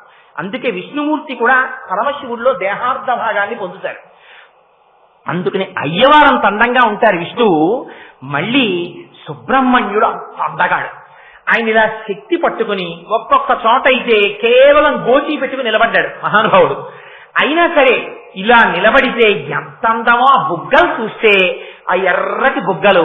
నిజంగా సుబ్రహ్మణ్యేశ్వర స్వామి వారి తాలూకా మూర్తిని అలా పెట్టుకున్నారు అనుకోండి, మీరు పెట్టుకుంటే ఆయన్ని చూస్తే నమస్కారం చెయ్యబుద్ధి కన్నా ఓసారి బుగ్గలకి వెళ్ళాలనిపిస్తుంది. అయ్యయ్యో అదేమిట్రా, ఆయన సుబ్రహ్మణ్యేశ్వర స్వామి గారు కదా, బుగ్గలకి వెళ్ళడం ఏమిట్రా, ఇదేం అపచారం రా అని లెంపలేసుకుని, స్వామి నీ పాదముల యందు భక్తిని ప్రసాదించవయ్యా అని మీరు పాదముల వంక చూడాలి. కానీ ఆ అయ్యవారి యొక్క ముఖమండలాన్ని చూస్తే, ఆ మూతి చూస్తే, ఆ గడ్డం చూస్తే, ఆ ముక్కు చూస్తే, ఆ నుదురు చూస్తే, ఆ జుట్టు చూస్తే, ఆ శూలం పట్టుకున్న నిలబడ్డం చూస్తే, నిజంగా సుబ్రహ్మణ్యుడు వచ్చేసారి అలా కనపడ్డాడు అనుకోండి, ఎంత మంది పిల్లలున్న తల్లైనా వెళ్ళోసారి గట్టిగా కౌగులించేసుకుని ముద్దు పెట్టేసుకోవాల్సిందే. అంత అందగాడు. ఎక్కడదా అందం? అందమంతా అమ్మవారి అందం. అంత అందగాడు. ఎంత అందగాడో అంతటి మహావీరుడు. అంతటి మహావీరుడు తారకాసుర సంహారం చేశాడు. ఎక్కడదా బలం? అమ్మవారి చేతిలో ఉన్నటువంటి శూలాన్నే, అమ్మవారి యొక్క శక్తిని శూలంగా చేసి ఆయన చేతిలో పెట్టింది ఆవిడ. కొడుకు కదా, మహా సంతోషం అమ్మవారికి. అందుకని పిలిచింది. ఒక రోజున పిలిచి ఎవరెవరిని పిలిచింది? 3 కొడుకుల్ని పిలిచింది. ఎవరా 3 కొడుకులు? ఒకరు సాక్షాత్తుగా సుబ్రహ్మణ్యుడు, ఆయన దేవసైన్యానికి అంతటికీ అధ్యక్షుడు, సేనాధిపతి, ఆయన్ని పిలిచింది. రెండవ వారిని ఇంద్రుణ్ణి పిలిచింది. ఇంద్రుణ్ణి ఎందుకు పిలిచింది? ఇంద్రుడు కూడా అమ్మవారికి కొడుకు లాంటి వాడు, అమ్మవారికి శిష్యుడు కూడా ఆయన. ఎందుచేత అంటే ఒక దేవీ భాగవతంలో ఉందా కథ. ఓసారి ఇంద్రుడు రాక్షసులందరినీ సంహరించి నేనే సంహరించానని విర్రవీగి కూర్చున్నాడు. అమ్మవారు అనుకుంది, వీడు నేను సంహరించాను అనుకుంటున్నాడు, వీడి శక్తి ఏమిటో చూపిద్దామని చెప్పి ఆయనలో ఉన్న శక్తిని తీసేస్తే గడ్డి పరకని కదల్చలేకపోయింది దైవ సైన్యం ఆ రోజున. అప్పుడు వాళ్ళకి జ్ఞాపకం వచ్చింది, ఇది ఎంత పరాశక్తి యొక్క కృప అని అర్థమై మళ్ళీ అమ్మవారిని ధ్యానం చేస్తే అమ్మ ప్రత్యక్షమై, అమ్మే కదండి, ఎంత తప్పు చేసినా అమ్మకి క్షమాగుణం లేకపోతే అసలు లోకం ఎలా బతుకుతుంది? అందుకని మళ్ళీ ఆ ఇంద్రుణ్ణి పక్కన కూర్చోబెట్టుకుని బ్రహ్మజ్ఞానం అంతా ఉపదేశం చేసింది. ఇది కేనోపనిషత్తులో కథ. అందుకని కూర్చోబెట్టి ఆ ఇంద్రుడికి బ్రహ్మజ్ఞానం ఇచ్చింది. అదిగో ఆ ఇంద్రుణ్ణి పిలిచింది. 3వ వారు ఉపేంద్రుణ్ణి పిలిచింది. ఉపేంద్రుడంటే ఎవరు? ఉపేంద్రుడంటే శ్రీ మహావిష్ణువే ఉపేంద్రుడిగా వచ్చారు, ఇంద్రుడికి తమ్ముడిగా వచ్చారు ఆయన వామనమూర్తిగా. అందుకని ఆయన్ని పిలిచింది. అందుకని వీళ్ళ 3 వచ్చారు. ఒక పెద్ద నాటకీయమైనటువంటి సన్నివేశాన్ని చెప్తున్నారు శంకరాచార్యుల వారు. వామనమూర్తిగా ఇంద్రుడికి తమ్ముడిగా ఎప్పుడు వచ్చారు? మీరు జాగ్రత్తగా గుర్తు తెచ్చుకోవాలి ఒక్కసారి. శంకరాచార్యుల వారిలో ఉన్న గొప్పతనం ఏంటంటే, మీరు శ్లోకం చదివి వదిలేస్తారంటే కుదరదు. వెనకాతలకి మళ్ళీ ప్రతి మాటలోనూ వెనక్కెడుతుండాలి. ఒకసారి వెనక్కెళ్ళి దాని వెనకాతల ఉన్న రహస్యాలు, దాని వెనకనున్న కథలు జ్ఞాపకం తెచ్చుకోవాలి. ఒకసారి ఎప్పుడు వచ్చారు వామనమూర్తిగా? ఇంద్రుడి రాజ్యాన్ని బలిచక్రవర్తి అపహరించాడు. అపహరించి తీసుకుపోయాడు. ఆయన తీసుకుపోతే ఎంత దారుణమైన స్థితిలో పడ్డాడో తెలుసా అండి ఇంద్రుడు. ఎండకన్నెరుగని ఇంద్రుని ఇల్లాలు పలుపంచలను జాలిపడిన నేడు, త్రిభువన సామ్రాజ్య విభవము కోల్పోయి దేవేంద్రుడడవుల తిరిగెనేడు, కలిమి గారాబు బిడ్డలు జయంతాదులు శబరార్ధకుల వెంట తరిరినేడు అని ఆఖరికి ఆ హోమం చేసినప్పుడు ఆ వచ్చినటువంటి హవిస్సులో ముద్ద కూడా పెట్టలేదు బలిచక్రవర్తి. పెట్టకపోతే వాళ్ళింట్లో వీళ్ళింట్లో ఊడిగం చేస్తూ తిరిగింది శచీదేవి. ఆఖరికి ఇంద్రుడి కొడుకులు జయంతుడు మొదలైనటువంటి వారు అక్కడ ఉండేటటువంటి ఆటవికులైన పిల్లల వెనకాతల తిరిగారు. అంత కష్టపడుతూ ఉంటే ఆనాడు అదితి తపస్సు చేసింది. ఇంద్రుడి యొక్క తల్లి ఆ తపస్సు చేసి నాకు ఎలా వస్తుంది మళ్ళీ మా అబ్బాయికి రాజ్యం అని అడిగింది భర్త కశ్యప ప్రజాపతిని. అడిగితే నువ్వు తపస్సు చెయ్యి, భగవంతున్ పరమున్ జనార్దనం కృపాపారీణు సర్వాధిపున్ శ్రీహరి సేవచేయు మతడు సంతుష్టుని పొంది నీకకు ఇష్టార్థములెల్లనిచ్చు, అఖిలార్థావ్యాప్తి చేకూరిడిన్ భగవత్సేవల పొందరాజ బహు సౌభాగ్యంబులంత్రేయసి అన్నాడు ఆయన భాగవతం. శ్రీ మహావిష్ణువుని స్తోత్రం చెయ్యమన్నారు. ఆయన ప్రత్యక్షమయ్యాడు. నేను నీ కడుపున పుడతాను అదితి అని ప్రమాణం చేశాడు. ఎలా? నీ కోడండ్రును నీ కుమారవరులు నీనాథుడు నీవును సంశ్లోకింపన్ సతులు పతుల్ సమ్మోదింప రాత్రించరులు శోకింపన్ భవదీయ గర్భమున తేజోమూర్తి జన్మించదన్ నాకు వేడుక పుట్టు నీ కొడుకనై నర్తించి వర్తింపగాన్. ఒక్కరు ఇంట్లో కానీ సరి అయిన వాడు ఉన్నాడా? చూడండి ఎంత గొప్ప ఫలితం వస్తుందో. తపస్సు చేసింది అదితి. శ్రీ మహావిష్ణువు పొంగిపోయి అన్నారు, అదితి నువ్వు చేసిన తపస్సుకి నేను ఎంత పొంగిపోయానో తెలుసా? నీ కోడండ్రును నీ కుమారవరులు నీనాథుడు నీవును సంశ్లోకింపన్, నీ అందరూ నాతో సంబంధం పెట్టుకుని మా అబ్బాయిని ఒకళ్ళంటారు, మా అన్నయ్యను ఒకళ్ళంటారు, మా బావగారిని ఒకళ్ళంటారు. ఇలా వాళ్ళందరూ సంతోషపడిపోయేటట్టుగా నీ పిల్లలు నన్ను తమ్ముడు తమ్ముడు అని పిలుస్తారు. నేను శ్రీ మహావిష్ణువుని శ్రీమన్నారాయణుణ్ణి. నన్ను ఎవరైనా తమ్ముడు తమ్ముడని పిలిచేవాళ్ళు ఉన్నారా ప్రపంచంలో? కానీ నీకు వరం ఇస్తున్నాను, నీ బిడ్డలు నన్ను తమ్ముడని పిలుస్తారు రాబో కాలంలో. అందుకని అలా నేను వస్తున్నాను. ఎలా వస్తాను? నాకు వెడుక పుట్టు నీ సుతుడనై నర్తించి వర్తింపగా. నీ తపస్సుకి ఎంత పొంగిపోయినా తెలుసా అదితి? నీ కడుపులో ఉండి నీ కడుపులోంచి బయటికి వచ్చి నీ కడుపునని ఆడుకుంటాను నీ ఇంట్లో.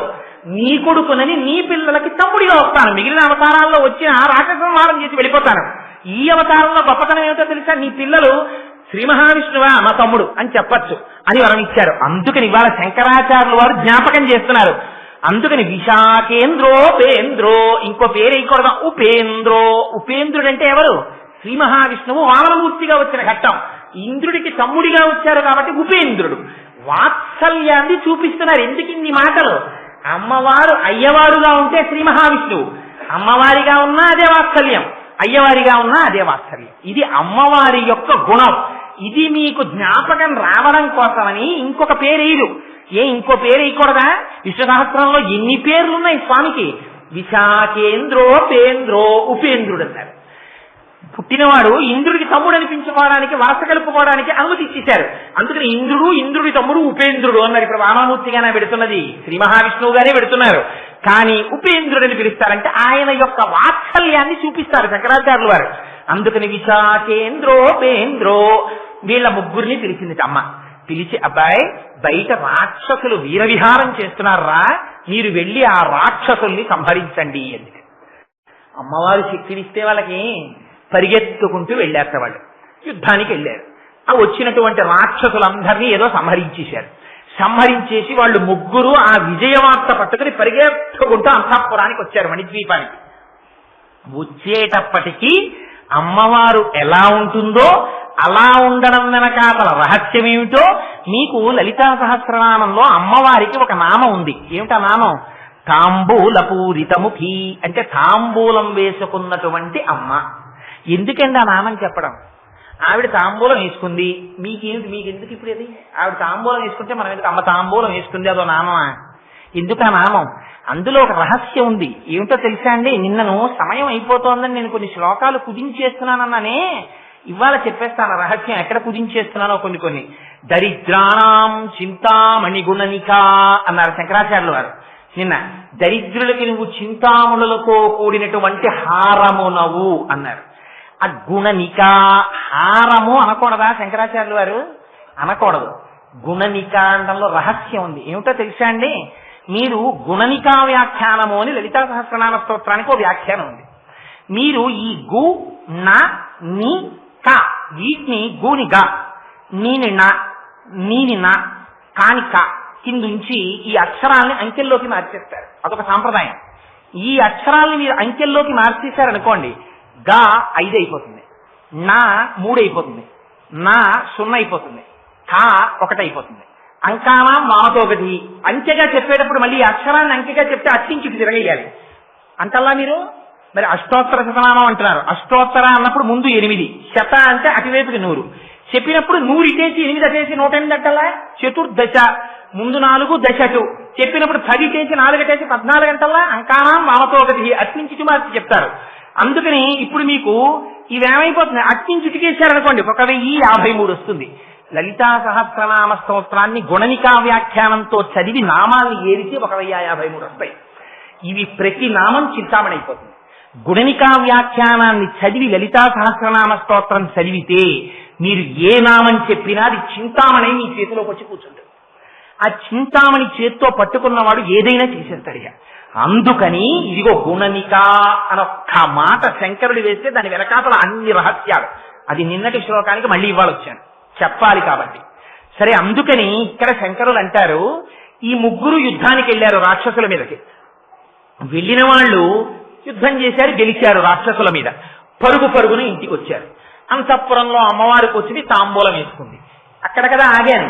తాంబూల పూరితముఖి, తాంబూలం వేసుకున్నమ్మా అని లలితా సహస్రంలో అమ్మవారికి ఓ పేరు. ఎందుకంటే ఆ పేరు వ్యాసుల వారు అంతే చెప్పు వదిలేశారు. ఆ పేరేమిటో, ఆ పేరు వింటే ఏమవుతుందో, అలా అమ్మవారి నోటిని చూస్తే ఏమవుతుందో, అలా ఎందుకు వేసుకుని ఉంటుందో రహస్యాన్ని శంకరాచార్యుల వారు చెప్తారు ఇవాళ. ఆయన అంటారు, ఆ 3 యుద్ధంలో గెలిచారు. గెలిచి విజయవార్త చెప్పాలనుకున్నారు అమ్మకి. చెప్పాలనుకుని అమ్మవారే కదా మరి పిలిచి చెప్పింది యుద్ధానికి వెళ్ళమని. శక్తినిచ్చింది అమ్మవారే, పరాశక్తి స్వరూపం గనక. పరిగెత్తుకుంటూ వచ్చేస్తా. ఇంటికి వచ్చి అంతఃపురంలోకి పరిగెత్తుకుంటూ వచ్చేసారట లోపలికి. వచ్చేటప్పటికి రణే జిత్వా దైత్యానపహృత శిరస్త్రై కవచిభి. అంతఃపురంలోకి పరిగెత్తుకుంటూ వచ్చేశారు. అమ్మ దగ్గరికి వెళ్ళాలి. అమ్మ దగ్గరికి వెళ్ళేటప్పుడు దేవాలయం లోపలికి వాన పడుతున్నా దర్శనానికి వస్తుంటే రాజద్వారం దాటి లోపలికి వచ్చేటప్పుడు టోపీ తీసేయాలి. తల తడిసిపోయినా సరే. ఛత్రం పట్టించుకునే అధికారం పరమాత్మ ఒక్కడికే ఉంది దేవాలయ ప్రాంగణంలో. వాన పడుతున్నా మనం గొడుగేసుకోకూడదు. రాజద్వారం దాటాక గొడుగేసుకోవాలి. ఎందుకని ఛత్రం ధారయామి అని ఇక్కడ పరమాత్మకి మాత్రమే గొడుగు పడతారు. ఇక్కడ మనం గొడుగు పట్టుకుంటే అపచారం అవుతుంది. అందుకని గొడుగు గుళ్ళో ప్రదక్షిణం చేసేటప్పుడు కొంతమంది వాన పడుతుంటే గొడుగు మూసి లోపలికి పెడతారు. అదేంటి ఇక్కడ వరకు గొడుగుతో వచ్చిన వాళ్ళు శివాలయంలో ఆ లోపల నంది దాటే వరకు గొడుగు వేసుకు వెళ్ళొచ్చుగా, ఎందుకు అలా తడిసిపోయి వెళ్తాడనిపిస్తుంది మనకంటే. వారికి తెలుస్తన్నమాట సంప్రదాయం. అందుకని గొడుగు మూసేసి చేత్తో పట్టుకుని దాటతారు రాజద్వారాన్ని. గొడుగుతో లోపలికి వెళ్ళరు. సరే, అందుచేత శంకరులు అంటారు, రణీజిత్వా దైత్యానపహృత శిరస్త్రై. ఆ పెట్టుకున్నటువంటి కిరీటాలున్నాయే అవి తీసేశారట. గబగబా తీసేసి అక్కడ పెట్టేశారట. ఎందుకని? అమ్మ దగ్గరికి వెడుతున్నారు, లోపల అమ్మ దర్శనానికి వెడుతున్నారు. వెళ్ళేటప్పుడు కిరీటాలు ఉండొచ్చా పైన? ఉండకూడదు. అమ్మ సాక్షాత్ పరాశక్తి స్వరూపం. అమ్మ దర్శనానికి వెడుతున్నామని తీసేశారట. ఇవాళ మనం తిరుమలలో చూడండి మీరు, నాకు చాలా బాధ కలిగేది ఏమిటంటే ఒక్క బోర్డు పెట్టరు. సంప్రదాయాన్ని చెప్పినవాడు ఉండడు. మీరు టోపీలు పెట్టుకుని, పాపం వాళ్ళకి తెలియదు. నేను వెడుతున్న భక్తుల్ని ఎన్నడూ విమర్శించను. వాళ్ళకి తెలియక చేస్తారు. మీరు చెప్పండి, వాళ్ళు చేయదు. వాళ్ళకి తెలియక జరుగుతుందంటే పొరపాటు. దాన్ని అమ్మవారు కూడా క్షమిస్తుంది. పాపం టోపీలు పెట్టుకుని వస్తారు గుళ్లల్లో, తీర్థం దగ్గరికి, గోవిందరాజుల గుళ్ళోకి. అర్చకులు టోపీలు తీసి శటకోపం పెడతారు. మళ్ళీ వీడు టోపీ పెట్టుకుని వెళ్ళిపోతుంటాడు. వాడికి తెలియదు ఎందుకు టోపీ తీశాడు. గుళ్ళో టోపీ పెట్టకూడదురా, అది అపచారం అని వాడికి తెలియదు. తెలియక టోపీ పెట్టుకుంటాడు. మనకి నేర్పుతున్నారు శంకరాచార్యులు వారి శ్లోకాన్ని అడ్డుపెట్టి, నానా దేవాలయంలోకి నువ్వు వెడుతున్నా అంతే, అమ్మవారి అంతఃపురంలో పెడుతున్నావు దర్శనానికి. అందుకని శిరస్త్రై గభాన తీసేశారట. తీసేసి అక్కడ పెట్టేశారు. అపహృత శిరస్త్రై కవచిభి. కానీ కవచాలు తీయలేదు. కవచాలు మాత్రం ఉండిపోయేట. ఏం కవచాలు తీయకపోవడం ఏంటి అంటే, టోపీ తీసేయడం తేలిక, తల మీద ఉంటుంది కాబట్టి ఇలా తీసేసి అక్కడ బల్లో నేలో ఏది ఉంటే అది అరుగో దాని మీద పెట్టేస్తారు. కవచం విప్పుకోవాలంటే యుద్ధానికి వెళ్ళేటప్పుడు కవచం కట్టుకున్నప్పుడు చాలా గట్టిగా కట్టుకుంటారు. ఎందుకని? ఆ కవచానికి పెద్ద పెద్ద గుండీళ్ళు అంటే ఉంటాయి, ఆ గుండీలు వేసి బిగించేస్తారు, కాళ్ళేసి కట్టేస్తారు. ఎందుకని? శరీరములకు ముఖ్యమైన భాగములకు దెబ్బ తినకుండా కవచం కాపాడుతుంది. ఆ కవచం జారిపోకూడదు, అందుకని చాలా గట్టిగా కట్టుకుంటారు ఆ కవచాన్ని. కవచంలో ఎక్కడైనా ఖాళీ కనపడితే ఆ ఖాళీలోంచి బాణం కొడతారు శత్రువులు. అందుకని ఖాళీ లేకుండా కట్టుకోవాలి. కవచం విప్పుకోవడం చాలా టైం పడుతుంది. ఆ తాళ్ళు ఇప్పుకోవాలి, కప్పెట్లు ఇప్పుకోవాలి, గుండీలు ఇప్పుకోవాలి, ఆ పెట్టుకున్న మేకులు ఇప్పుకోవాలి. అవన్నీ విప్పి కవచం తీసి పక్కన పెట్టాలి. వీళ్ళు లోపల ఎంత సంతోషంగా ఉన్నారంటే అమ్మ దగ్గరికి వెళ్ళిపోయి చెప్పాలి, అమ్మ అమ్మ అమ్మ గెలిచేసామమ్మా వచ్చేసామమ్మా అని చెప్పాలి. ఇది ఎలా ఉంటుందంటే మీకు నాటకీయంగా శంకరాచార్యులు వారు దర్శనం చేయిస్తారు. పిల్లవాడు ఉంటాడు, ఒరే నాన్న ఫస్ట్ యూనిట్ బాగా రాశావా అంటుంది అమ్మ పొద్దున్న సాక్స్ చేస్తూ. ఒరే నువ్వు ఆ సాక్స్ తో పరిగెడుతున్నావురా, అడుగునేమో నల్లగా అట్టలు కట్టేస్తున్నాయి, గోడ జారిపోతున్నా సాక్స్ ఉతకలేక, నువ్వు ఆ సాక్స్ తో నడిచే అలవాటు మానేసేయి, బూట్లు విప్పగానే సాక్స్ కూడా విప్పు అంటుంది అమ్మ. ఇన్ని చెప్తుంది. ఓ అలాగేనమ్మా అలాగేనమ్మా అంటాడు. హాయిగా దొరలా కుర్చీలో కూర్చుని చేతిలో పళ్ళెం పెట్టుకుని టిఫిన్ తింటూ ఉంటాడు దొరగారు. పాపం అమ్మ కింద కూర్చుని వీడి కాళ్ళకి సాక్స్ చేస్తుంది. ఏమిచ్చి రుణం తీసుకుంటారండి అమ్మకి మీరు? మీ కాళ్ళు పట్టుకుని సాక్సేసి బూటు కాళ్ళలోకి ఎక్కించి ఆ లేసులు చక్కగా ముడేసి, ఒరే నువ్వు ఆ కాళ్ళు ఉండగానే ఆ బూట్లు ఇలా నొక్కేస్తున్నావు, అవి శుభ్రంగా ఇలా లూజ్ అయిపోతున్నాయి, అలా చేయకు, లేచిప్పుకో అని ఇన్ని చెప్తూ వాడు అన్నం తింటుంటే టిఫిన్ తింటుంటే వీడన్నీ కడుతుంది. పాపం కడితే వీడు స్కూల్కి వెళ్ళిపోతాడు. వెళ్ళిపోయి మధ్యాహ్నం లంచ్ బ్రేక్ లో ఇంటికి వస్తుంటాడు. మార్కులు ఇచ్చారు, వీడికి ఏదో ఫస్ట్ మార్క్ వచ్చింది. ఆ ప్రోగ్రెస్ కార్డు పెట్టుకున్నాడు. అమ్మకి చెప్పాలి, అమ్మ ఫస్ట్ మార్క్ వచ్చిందమ్మా అని. పరిగెత్తుకుంటే ప్రోగ్రెస్ కార్డు ఇలాగే చేతిలో పట్టుకుని పరిగెత్తుకొచ్చేస్తుంటాడు. ఆ వచ్చేసి ఆ బ్యాగ్ ఉంటుంది, కాలింగ్ బెల్ 2 మాటలు 3 మాటలు నొక్కేస్తాడు, తలుపులు గుద్దేస్తాడు. వస్తున్నా వస్తున్నా అమ్మ గబగబా వెళ్ళి గడియ తీసొచ్చి, పాపం అమ్మకేం తెలుసు, వచ్చి కుర్చీలో కూర్చుంటుంది. వాడు చాకలి మూట విసిరేసినట్టు ఆ బ్యాగ్ ఇలా తీసేసి ఒక్కసారి ఇంట్లోకి విసిరి పారేసి ఈ బూటు కాలుతో ఈ బూట్ని, ఈ బూటు కాలుతో ఈ బూట్ని తొక్కేసి విప్పేసి ఒక్కసారి మళ్ళీ సాక్షి విప్పాలంటే మాత్రం కూర్చుని శ్రద్ధగా ఇలా విప్పాలి, టైం ఉండదు. అందుకని పరిగెత్తుకుంటూ లోపలికి వచ్చేసి అమ్మ కుర్చీలో కూర్చుంటే పక్కనే కూర్చుండిపోయి ఆ చెమటతోటి అమ్మకి ఒళ్ళో ప్రోగ్రెస్ కార్డు అయితే, అమ్మ ఫస్ట్ చూసావా తెలుగు అని ఇలా చూపించేస్తుంటే అమ్మ సంతోషపడిపోతే ఇలా మార్కులు చూస్తుంటే అమ్మ నోటి వంక, అమ్మ వేసుకున్న తాంబూలం నోటి వంక చూస్తూ ఆ ప్రోగ్రెస్ కార్డులో మార్కులు చెప్పిన పిల్లల్లా, సాక్షి ఇప్పకుండా ఇంట్లోకి వచ్చేసిన పిల్లల్లాగా ఈ ముగ్గురు అమ్మ దగ్గరికి ఎప్పుడు వెళ్ళిపోదాం అంటే వాళ్ళు కూడా అమ్మ పిల్లలే. ఇంద్రుడు, సుబ్రహ్మణ్యుడు, శ్రీ మహావిష్ణువు వీళ్ళు కూడా అమ్మవారి పిల్లలు. అంటే మనమెంతటి వాళ్ళం, మనం కూడా అందరం అమ్మవారి పిల్లలం. ఇది శంకరాచార్యులు వారు చెప్పేది. ఆవిడ వాత్సల్యం అటువంటిది. పరుగు అమ్మవారి దగ్గరికి వెళ్ళిపోయారట. వెళ్ళిపోయి పైన ఉన్నటువంటి కిరీటాలు తీశారట. కానీ అపహృత శిరస్త్రై కవచిభి, కవచాలు మాత్రం ఉండిపోయాట. ఆ పిల్లలు ఎలా అమ్మ దగ్గరికి పరిగెడతారో అలా పరిగెడుతున్నారట ముగ్గురు కవచంతో. పరిగెడుతుంటే ముందు పరమశివుడి యొక్క నివాసం కనపడింది. అందులోకి ముందు నాన్నగారి దగ్గరికి వెళ్ళి ఒకసారి చెప్పేద్దాం నాన్నగారికి, నాన్నగారండి మేము ఎందుకని ముందు శివుడి మందిరానికి వెళ్లకుండా అమ్మ దగ్గరికి వచ్చారా? అసహించుకుంటుంది అమ్మ, గుర్తుపెట్టుకోండి. మీరు ముందు ఆవిడ భర్తని సేవించకపోయారా? శక్తిని ఆవిడ ఇచ్చి ఉండొచ్చు. ఆవిడ భర్తకి అగౌరవం కలిగిందా? ఆవిడ కన్ను ఎరుపెక్కుతుంది. అందుకని ముందు నాన్నగారి దగ్గరికి వెళ్ళవలసిందే. వీళ్ళు పరిగెత్తుకుంటూ నాన్నగారి అంతఃపురంలోకి వెళ్ళారట. వెళ్లేసరికి సన్నివేశం ఎలా ఉంది? అక్కడ భోజనం చేశారట పరమేశ్వరుడు. నివృత్యై చండాంశ త్రిపురహర నిర్మాల్య విముఖై. ఎన్ని రహస్యాలు చెప్పేస్తారండి. అక్కడ బంగారపు పళ్ళాళ్ళు పెట్టున్నాయిట. వాటిలో శంకరుడు చేసినంత భోజనం చేశారు, కొన్ని పదార్థాలు వదిలేశారట వారు. ఆయన భోజనం చేసేశారు కనుక వారు విశ్రాంతి తీసుకుంటున్నారని గుర్తు. ఇప్పుడు వెళ్ళిపోయి నాన్నగారి మీద అడిపోయి నాన్నగారిని ఓ నాన్నగారండి అని లేపేయకూడదు. అమ్మ దగ్గరికి వెళ్ళాలి. ముందు నాన్నగారి దగ్గరికి వెళ్ళావా? వెళ్ళానమ్మా. నాన్నగారు అన్నం తిని అక్కడ కంచం వదిలేశారు, నాన్నగారు పడుకున్నారేమోనని నీ దగ్గరికి పరిగెత్తు. అమ్మ పడుకున్నా ఎగిరి గభాల అంతా ఎక్కేయచ్చు. నాన్నగారి దగ్గర అలా ఎక్కేయడానికి కొంచెం జంక్ ఉంటుంది. అమ్మో నాన్నగారు పడుకున్నారని. అమ్మ దగ్గర స్వాతంత్రం ఉంటుందని అమ్మ దగ్గరికి పరిగెత్తుకొస్తున్నారు. వస్తూ అక్కడ శంకర్లో పెద్ద మాట వాడారు. అంత యుద్ధం చేసి వచ్చారు కదా, వచ్చినప్పుడు ఆకలిగా ఉంటుంది కదా, మరి తండ్రి కదా, తండ్రి తిన్న విస్తట్లో ఇంకా కొన్ని మధుర పదార్థాలు ఉన్నాయి కదా, ఆ మధుర పదార్థాలు మరి వీళ్ళు ఏదో కొన్ని తీసుకుని రే పరమశివుడి ప్రసాదం రా అని వీళ్ళు కూడా తినాలి కదా, నోట్లో వేసుకోవాలి కదా. మరి ఆ విధేయత లేకుండా తండ్రి తిన్నటువంటి భుక్తశేషం అక్కడ ఉంటే ముట్టుకోకుండా దాని వంకసలు ఇలా చూడలేక ఇలా సవతిప్పేస్తున్నారు. నివృత్తి చండాంశ త్రిపురహర నిర్మాల్య విముఖై తల తిప్పేశారు. ఎందుకు అలా తల తిప్పేయడం అంటే శంకరుడు ఎంతటి ఉదారుడో మిమ్మల్ని అర్థం చేసుకోమని. అందులో శంకరాచార్యుల వారి యొక్క రచన వైచిత్రి చూడండి.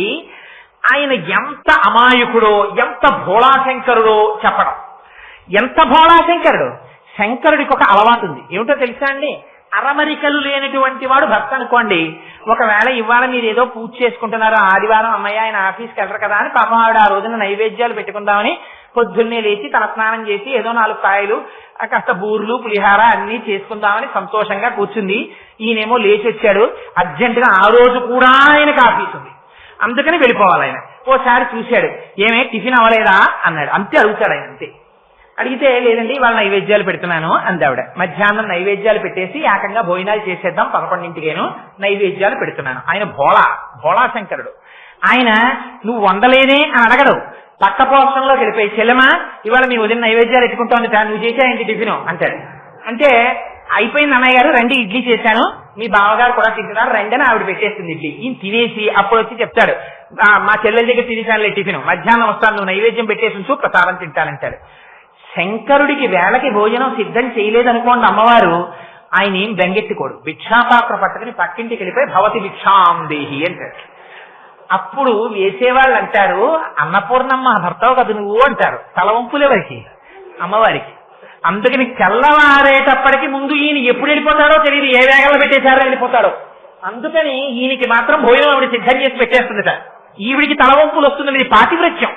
కంటికి రెప్పలా ముందు ఆయన్ని కాసుకుంటుంది. ఆయన భోజనం అయిపోయింది, ఈవిడ భోజనం అయిందో లేదో చెప్పరు శంకరాచార్యుల వారు. అమ్మ భోజనం చేసింది అంటే అంతకన్నా అసహ్యమైన మాట ఇంకోట్లేదు. మా అమ్మ భోజనం చేసిందిట, అన్ని రుచిగా ఉన్నాయట, మాకు పెడుతోంది అన్నారనుకోండి, ఏదో తేడా ఉంది ఆ మాటలో. అమ్మ వండిన తర్వాత అమ్మకి తృప్తి ఏమిటో తెలుసా అండి? నీకు పెడుతుంది అమ్మ.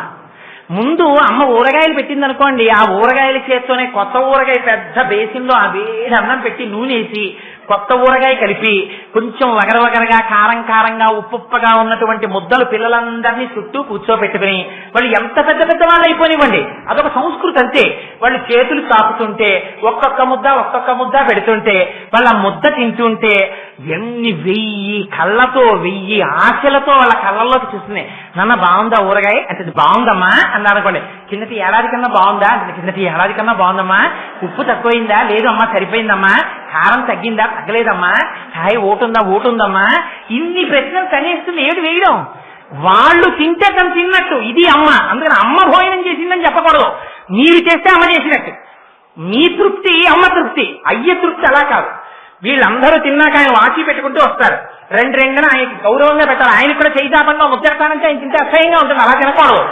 ఆయనకి పెట్టేటప్పుడు మారాలి పద్ధతి. బంగారం కంచం వేసి ఆయనకి పెడితే ఆయన చొక్కా బనీను విప్పేసి పట్టుపంచ కట్టు కూర్చుని ఆచమనం చేసి అప్పుడు ఆయన తిని అంతా అయిపోయిన తర్వాత పరమేశ్వరానుగ్రహంగా ఊరగాయలు చాలా బాగున్నాయి అన్నారు. అంతేగాని తింటూ అబ్బా భలే ఉంది ఊరగాయ అంటే నీకు ప్రసాదంగా తినడం చేత కాలేదు, ఇక్కడ తినడమే నీకు వచ్చు. ఒకవేళ రుచి బాగులేకపోయినా కొంచెం ఉప్పు కలపవాయ్ అని ఉత్తరాపోసనం పట్టాక చెప్పాలి. నీకు సంప్రదాయం తెలుసు అనమాట. నువ్వు అక్కడే లొట్టలేసావనుకో పిల్లల్లాగా, నీకు తెలియదు, నువ్వు ఇక్కడ తినడానికి అలవాటు పడ్డవాడివి. నీ వయస్సుకున్న పెద్దరికం నీ సంస్కారానికి రాలేదు, ఇంకా నువ్వు కొంత అలవాటు చేసుకోవాల్సిన అవసరం ఉంది. ఎంత జీవితం అండి! ఒక్కొక్క శ్లోకం చెప్తే ఇంతంత దర్శనం చేయించేస్తారు శంకరాచార్యుల వారు. అందుకని అంటారు, అక్కడికి వెళ్ళారు నివృత్తి చండాంశ. శంకరుడు భోజనం చేసేశాడు. శంకరుడు ఆనందంలో వీటిని కొట్టేస్తున్నాను నేను. శంకరుడు భోజనం చేసేస్తే ఎవరికి సంతోషం? పార్వతీదేవి యొక్క పాతివ్రత్యాన్ని నిరూపిస్తోందని. అందుకని భోజనం చేయగా మిగిలినటువంటి భుక్తశేషం పిల్లలు తినకూడదు. ఎందుకని? ఆయన భోళాశంకరుడు ఆవిచ్చేశాడు. ఎవరికి ఇచ్చాడు? కన్నబిడ్డలు కాదుగా ఆయన తిన్నాక తినేది. చంద్రుడు తినాలని ఆజ్ఞ ఇచ్చాడు ఆయన. ఎందుకు చంద్రుడు తినాలని అంటే, నేను మీకు ఆ చంద్రుడి గురించి ఒక్క మాట చెప్పవలసి ఉంటుంది. ఇక్కడ పెరియ పురాణంలో చెప్పారు. రమణ మహర్షికి మహా ఇష్టం ఆ చంద్రుడి వృత్తాంతం అంటే. చంద్రుడు కూడా మనలాగే పుట్టాడు పాంచభౌతిక శరీరంతో. ఆయన పూర్వనామధేయం విచార శర్మ. ఆయన వేదం చదువుకునేవాడు. ఒక రోజున ఆవుల్ని తోలుకుంటూ వెడుతున్నాడు, ఆవుల్ని కాసే ఆయన. తీసుకెడుతూ ఒక ఈనిన ఆవు దగ్గరికి వెళ్ళాడు. ఈనిన ఆవుకి దగ్గరికి వెళ్ళకూడదు, అలా వెడితే ఆ దూడకి మనం ఏదో ఇబ్బంది చేస్తామన్నది రక్షించడానికి మనల్ని పొడుస్తుంది, తప్పు వాడిది. వెడితే అది కొమ్ము విసిరింది. నా మీద కొమ్ము విసురుతావా అని ఆ గోపాలకుడు ఆ ఆవుని కర్ర పెట్టి నడుం మీద కొడుతున్నాడు. వేదం చదువుకుంటున్న విచార శర్మ పరుగు పరుగున వచ్చి, ఆవుని కాయడం అంటే ఇది కాదురా, కొట్టడం కాదు. ఆవుని కాయడం అంటే ఆవుని కాపాడడం. నీకు చేత కాదు ఆవుల్ని కాయడం, నేను కాస్తాను ఆవుల్ని, ఇది పరమ పవిత్రమైన వృత్తి, నేను చేస్తానని వెళ్ళాడు విచార శర్మ.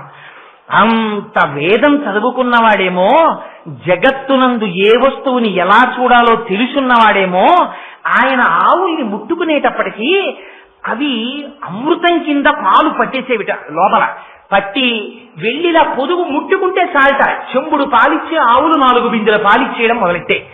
వాటికి అలా ఇంటికెళ్ళి యజమానులకు పాలిచ్చే తృప్తి పోయిందిట కొన్నాళ్ళకి. మనం యజమానులకు ఇవ్వడం ఏమిటి, మహానుభావుడు మనని పోషిస్తున్నవాడు విచార శర్మ. ఆయన ఏం చేసేవాడు, ఆవులన్నింటినీ వదిలి వేదం పన్నాలన్నీ ఆమ్మాయం చేసుకుంటూ పైకి అవన్నీ చెప్పుకుంటూ కూర్చునేవాడు. ఆ వేదం వింటూ ఉండేవి ఆవులు. అందుకని ఈయనకి పాలిద్దాం అనుకున్నాయిట. ఈయన అడిగినా అడగకపోయినా ఆవులు పక్కకొచ్చి పాలు వదిలేస్తుండేవి.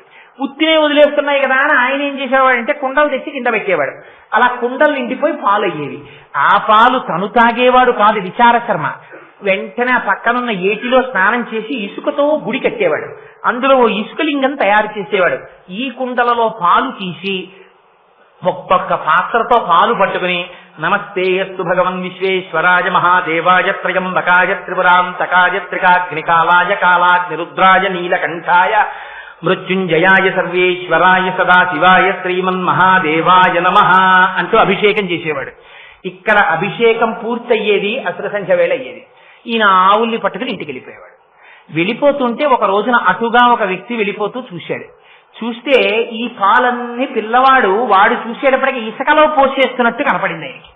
ఆయన వెళ్ళి ఊళ్ళో చెప్పాడు, నీ ఆవులు ఇంకా పాలిస్తాయి, ఆ విచార శర్మ పాలు తీసి ఇసుకలో పోసేస్తున్నాడు మధ్యాహ్నం పూట్ల అని.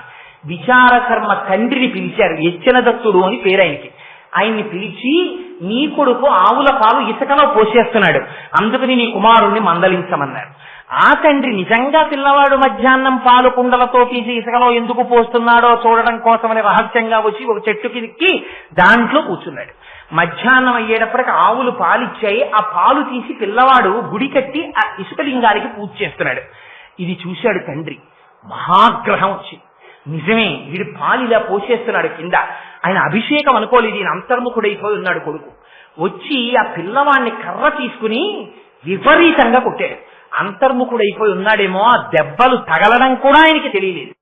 కానీ పక్కన ఉన్న కుండలో తన ప్రమేయం లేకుండా పాత్ర ముంచి పాలు తీసి అభిషేకం చేసేస్తున్నాడు. మనస్సు రమించిపోతోంది. అటువంటి స్థితిలో తండ్రి వచ్చి ఆ పాల కుండని ఎడమకాలితో తన్నాడు. కుండ పగిలిపోయింది. అరే ఏమిరా కుండ పగిలింది అని ఇలా చూశాడు. తండ్రి నిలబడున్నాడు. అపారమైన కోపం వచ్చింది కొడుక్కి. శివాభిషేకం చేస్తున్న ఆవు పాల కుండని తన్నావు అని అక్కడున్న గొడ్డలి తీసి, ఏ పాదములతో తన్నావో ఆ పాదములను నీకు తీసేస్తే తప్ప ఈ అపరాధం పోదు. నువ్వు తండ్రివైనా శివాపరాధం చేశావు కనుక నువ్వు శిక్షితుడవు అని గొడ్డలి తీసి తండ్రి కాళ్ళ మీదకి విసిరాడు. తండ్రి 2 కాళ్ళు తెగిపోయి ఆ ఇసుకలో పడి రక్తం వరదలై పారి ఏడ్చి మరణించాడు. ఆ పిల్లవాడి యొక్క భక్తికి పొంగిపోయి శంకరుడు ప్రత్యక్షమయ్యాడు. ప్రత్యక్షమై, విచార శర్మ నీకు దివ్యదేహం ఇస్తున్నాను, నా కోసం ఇంత గొప్ప పని చేశావు కాబట్టి ఇవాళ నుంచి మా కుటుంబంలో నిన్ను 5వ వాడిగా తీసుకుంటున్నాను. నా కోసం ఆవు పాలతో ఇంత తాదాత్మ్యంతో అభిషేకం చేశావు కనుక ఇవాళ నుంచి నా కొడుకులకి కూడా లేని అధికారం నీకిస్తున్నాను. నేను భోజనం చేసిన తరువాత మిగిలిన పదార్థాలు నా కొడుకులు కూడా ముట్టుకోవడానికి వీల్లేదు, నువ్వు తినాలి. నీకు చూపించి నువ్వు తినేసిన తర్వాత నువ్వు తీసుకెళ్ళమని అనుగ్రహిస్తేనే వాడు తీసుకోవాలి. అందుకని నీకు వరం ఇస్తున్నానన్నాడు. ఇవాళకి మనం శివాలయంలో ఏమిటో తెలుసా అండి, తెలియక శివ నిర్మాల్యం అని వదిలేస్తారు. చంద్రుడికి చూపించి తెచ్చుకోవాలి. అక్కడికి వెళ్ళి ఓ ఇలా కొడుతూ ఉంటారు ఆయనకి చెవుడని. ఆయనకి చెవుడు కాదు, ఆయన ఎప్పుడు ధ్యానం చేస్తూ ఉంటాడు. ఆ శివాలయంలోకి వెళ్ళి ఆయన చెవుడు చెవుడు అని మీరంటే లేనిపోని పాపం మూట కట్టుకున్నట్టు. చిటికెల చండీశ్వరుడని పేరు ఆయనకి. ఆయన ఎప్పుడు భావ సమాధిలో ఉంటాడు. అందుకని మీరు వెళ్ళి ఇలా చిటికెయ్యాలి. వేస్తే ఆయన మహాగ్రహంతో కళ్ళు విప్పుతాడు. ఎందుకు చిటికేశావురా అని. అప్పుడు మీరు శివుడి యొక్క నిర్మాల్యం చూపించాలి. వెంటనే స్వామికి సమర్పించానండి, ప్రసాదం ఇచ్చారు, మీరు అనుగ్రహిస్తే పట్టుకెడతానని. ఆయన అదే పనిగా శివుడి దగ్గర వదిలేసినవన్నీ ఆయన తినడం. ఆయన తీసుకెళ్లరా అంటారు. ఆ చండీశ్వరుడు అనుగ్రహిస్తేనే ఫలితం వస్తుంది. అందుకని ఆయన్ని తలుచుకుని నిర్మాల్యం పక్కన పెట్టాలి. అది గభాలను వెళ్ళి ముట్టుకు తినకూడదు. చండీశ్వరుడు ఇంకా తీసుకున్నాడో తీసుకోలేదో, వీళ్ళు కంగారులో ఉన్నారు అమ్మవారి దగ్గరికి వెళ్ళడానికి. అందుకని నివృత్యై చండాంశ త్రిపురహర నిర్మాల్య విముఖై. అబ్బా లడ్లు ఎంత బాగున్నాయో కానీ చంద్రుడు తినాలి అన్నా కూడా ఎంగిలి చేసేసినట్టే మనస్సుతో. అందుకున్నట్టు చూడకుండా మనస్సు ఇలా తిప్పేశారు తలలో. తిప్పేసి ఇన్ని రహస్యాలు చెప్తారండి మహానుభావుడు శంకరులు. అందుకని త్రిపురహర నిర్మాల్య విముఖై విశాఖేంద్రోపేంద్రో శశి విశద కర్పూర శకలం. పరిగెత్తుకుంటూ అమ్మ అంతఃపురంలోకి వచ్చేసారట. అమ్మ అంతఃపురంలో కూర్చొని తాంబూలం వేసుకుని ఉందమ్మ. తాంబూలం అమ్మవారు వేసుకుని ఉన్నది అంటే భోజనం చేసినట్ట భోజనం చెయ్యనట్ట ఈ మాట మీరు అడగకూడదు, నేను చెప్పకూడదు. ఇందాకే చెప్పా, అమ్మ అన్నం తిందా అని అడగకూడదు. అమ్మకి అన్నం నువ్వు పెట్టడమే తప్ప, అమ్మ చేతి అన్నం నువ్వు తినడమే తప్ప నేనమ్మకి అన్నం పెట్టాను ఎప్పుడూ అనకూడదు. ఎప్పుడైనా జీవితంలో కోరుకోవలసింది ఒకటే, మా అమ్మ చేతి అన్నం నేను తింటున్నానండి ఇంకానని చెప్పుకోవాలి. మా అమ్మగారు ఏడాదికి 6 నెలలు మా దగ్గర ఉంటారండి, మేము చూస్తాం ఈ 6 నెలలు అన్నవాడు దేశద్రోహి కాడు, జాతి ద్రోహి. అటువంటి వాణ్ణి సర్వేశ్వరుడు కూడా రక్షించాడు. అమ్మకి నువ్వు అన్నం తినలేదా, అమ్మ చేతి అన్నం తినే అదృష్టం నీకు దక్కింది ఇంకాను, అందుకు నువ్వు పొంగిపో. అందుకని అమ్మవారికి నైవేద్యం పెడితే అమ్మ దృష్టితో పొంగిపోతుందంటే. అందుకే అమ్మ ప్రసాదం అమ్మ ప్రసాదమే. అందుకు రేపటి రోజున అమ్మవారి పాదముల మీద పువ్వు, అమ్మవారికి నివేదన చేసిన ప్రసాదం చేతిలో పట్టుకుని కళ్ళకద్దుకు నోట్లో వేసుకోవడం అంటే సాయంత్రం సౌందర్యలహర అవుతుంటే రేపు మీరు ఇంకా పూజ చేద్దామంటే ఇవాళ ఆవిడ నల్లమబ్బాయి కురిసింది, మీరు ఏమి రుణం తీసుకుంటారు ఆవిడికి. రేపు ఇంకా మీరు పువ్వులు వేద్దామన్నది, ఇవాళ ఆవిడ అనుగ్రహాన్ని ఆవిడ ప్రకటించేసింది. ఇది అమ్మవారంటే. అందుకని అదిగో ఆ తల్లి గురించి చెప్తూ శంకరులు అంటారు, లోపలికి వచ్చేసేటప్పటికి తల్లి ఏం చేస్తోందిట, తాంబూల సంసేవనం చేస్తోంది. ఎందుకు తాంబూలము నములుట, ఏం భోజనం ఎలా చెప్పలేదో తాంబూలం అలా చెప్పకుండా ఉండొచ్చు కదా. శంకరాచార్యులు వారు, వ్యాసుల వారు చెప్పారు తాంబూలం వేసుకుంది అమ్మని, శంకరాచార్యులు వారు చెప్పారు. ఎందుకు ఆ మాట చెప్పడం, ఆ తాంబూలము వేసుకున్నది అన్న మాట వాడితే 2 అర్థములు స్ఫురిస్తాయి. ఒకటి, ఆవిడ సుమంగళి, సుమంగళి అయినటువంటి స్త్రీ తాంబూల సేవనం చేస్తుంది. అందుకే తాంబూలం ఇవ్వడానికే ఎక్కువ తాపత్రయపడతారు తెలుసా అండి. భోజనం పెట్టిన కన్నా కూడా శాస్త్రం తెలుసున్న వాళ్ళైతే పెద్దలు ఎవరైనా ఇంటికి వచ్చి భోజనానికి వచ్చారనుకోండి, భోజనానికి వచ్చారనకూడదు, దేవతార్చనకు వస్తారు వాళ్ళు. వస్తే కొంచెం శాస్త్రం తెలుసున్నవాడైతే దేనికి పరిగెడతారో తెలుసా, వర్ధన చేయడానికి పరిగెత్తారు, గంధం తీయడానికి పరిగెడతారు. వాళ్ళు భోజనం అయిపోయిన తర్వాత గంధం తీసి అలదుకుంటారు. మీరు ఎప్పుడైనా పెద్దలు మీ ఇంటికి వచ్చినప్పుడు చూడండి కావాలంటే. ఇప్పుడు లుప్తమైపోతున్న ఈ ఆచారాలు కానీ భోజనం పెట్టి పంపించకూడదు.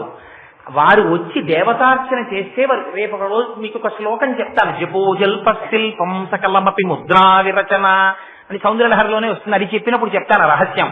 ఆ గంధం రాసుకుంటారు వాళ్ళు, రాసుకుని పెడతారు. అందుకని అమ్మ అన్నం తిన్నది అన్న కన్నా తాంబూలము నములుతున్నది. ఎవరు నములుతారో తెలుసా అండి, సుమంగళి అయినటువంటి స్త్రీ తాంబూల చర్వణం చేస్తుంది. అమ్మ ఈ జగత్తులకన్నిటికీ సుమంగళీ తత్వాన్ని ఇవ్వగలిగిన అమ్మ అమ్మవారు. అందుకే మీరు తెల్లవారి లేస్తే పక్కన భర్త ఉన్న భర్త పాదములకు నమస్కారం చేయరు. ఎవరికి చేస్తారు, మెడలో ఉన్న మంగళసూత్రాన్ని కళ్ళకద్దుకుంటారు. ఎందుకని, మంగళసూత్రంలో ఆ దేవత ఉన్నది. అంటే నేను ఈ మాట చెప్పానని మీరు అనుకోకండి, అసలు పరమ యథార్థం ఏమిటో తెలుసా అండి. మంగళసూత్రం అంటే నూలుతో చేసినటువంటి తాడు, అది ఎన్ని పేటలుండాలి, అది ఎలా పేనాలి, దానికి పసుపు ఎంత రాయాలి, నిజంగా అలాంటి తాడు కాని మెళ్ళో ఉంటే ఎట్టి పరిస్థితుల్లో భర్తకు అమంగళం రాదు. ఎంత గ్రహస్థితి ఉండనివ్వండి రాదు. కానీ ఇవాళ మంగళసూత్రాలు కూడా బంగారం అయ్యాయి. సరే, దాని గురించి నేను ఇంకా లోతుగా వెళ్ళను. కానీ ఒక్క విషయం స్పృశిస్తాను. ఆ మాంగళ్యంలో సర్వమంగళాదేవత ఉన్నది. సర్వమంగళా దేవత అమ్మవారు ఆవిడ మీ యొక్క 5వ కాపాడుతుంటుంది.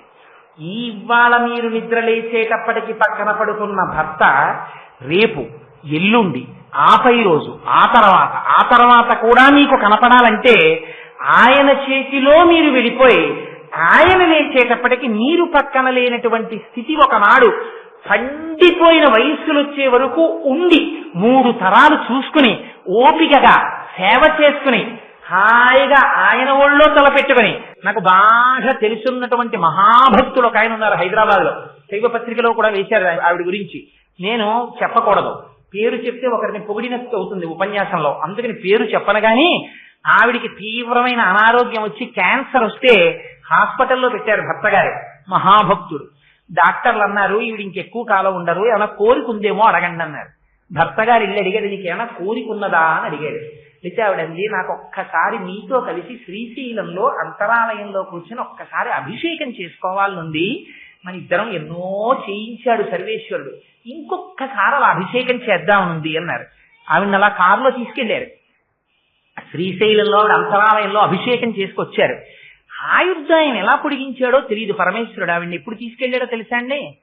మహాశివరాత్రి నాడు ఉపవాసం ఉండి మధ్యాహ్నం వరకు శివలింగానికి అభిషేకాలు చేసుకుని సాయంకాలం మహాశివరాత్రిని వాళ్ళ ఇంట్లో కొడుకులు కోడళ్ళు అందరూ భక్తులు ఉపవాసం ఉండి సాయంకాలం అందరూ కలిసి అసుర సంధ్య వేదలో ఆరాధన అయిపోయిన తర్వాత అయ్యవారి తీర్థం నోట్లో పుచ్చుకున్న తర్వాత భర్త గారు పంచ ఇంకా చొక్కా కూడా వేసుకోలేదు, ఉత్తరీయంతో లోపలికి వెళ్ళిపోతుంటే ఆవిడ పిలిచామండి, ఏదోదో ఉంది, ఒక్కసారి నా పక్కన కూర్చోండి అన్నారు.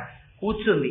తల తీసుకెళ్లి ఆయన ఒళ్ళో పెట్టుకుని ఆయన వంకే చూస్తూ పరమ ప్రకాశవంతంగా ఉపవాసంతో అసుర సంఖ్య వేళలో మహాశివరాత్రి నాడు శరీరం విడిచిపెట్టేసి పువ్వుగా వెళ్ళిపోవడం అంటే అది కాదు, వెళ్ళిపోక తప్పదు, కానీ అలా వెళ్ళిపోగలిగినటువంటి అదృష్టాన్ని పొందింది. అందుచేత మహాపతివ్రత తత్వాన్ని చూపించడం, 2 భర్త పక్కన ఉన్నటువంటి భర్తకి ఆయుర్దాయాన్ని ఇవ్వగలిగినటువంటిది ఆ సర్వమంగళాదేవత. అందుకే పెళ్లి చేసుకునే ముందు గౌరీ తపస్సు చేయిస్తారు పెళ్లి కూతురు చేత, ఆవిడ అనుగ్రహం ఉంటే నిలబడుతుంది మంగళసూత్రం. అందుకని ఆ గౌరీ తపస్సు చేస్తారు, అస్తమానం ఆ మంగళసూత్రాన్ని కళ్ళకద్దుకుంటారు.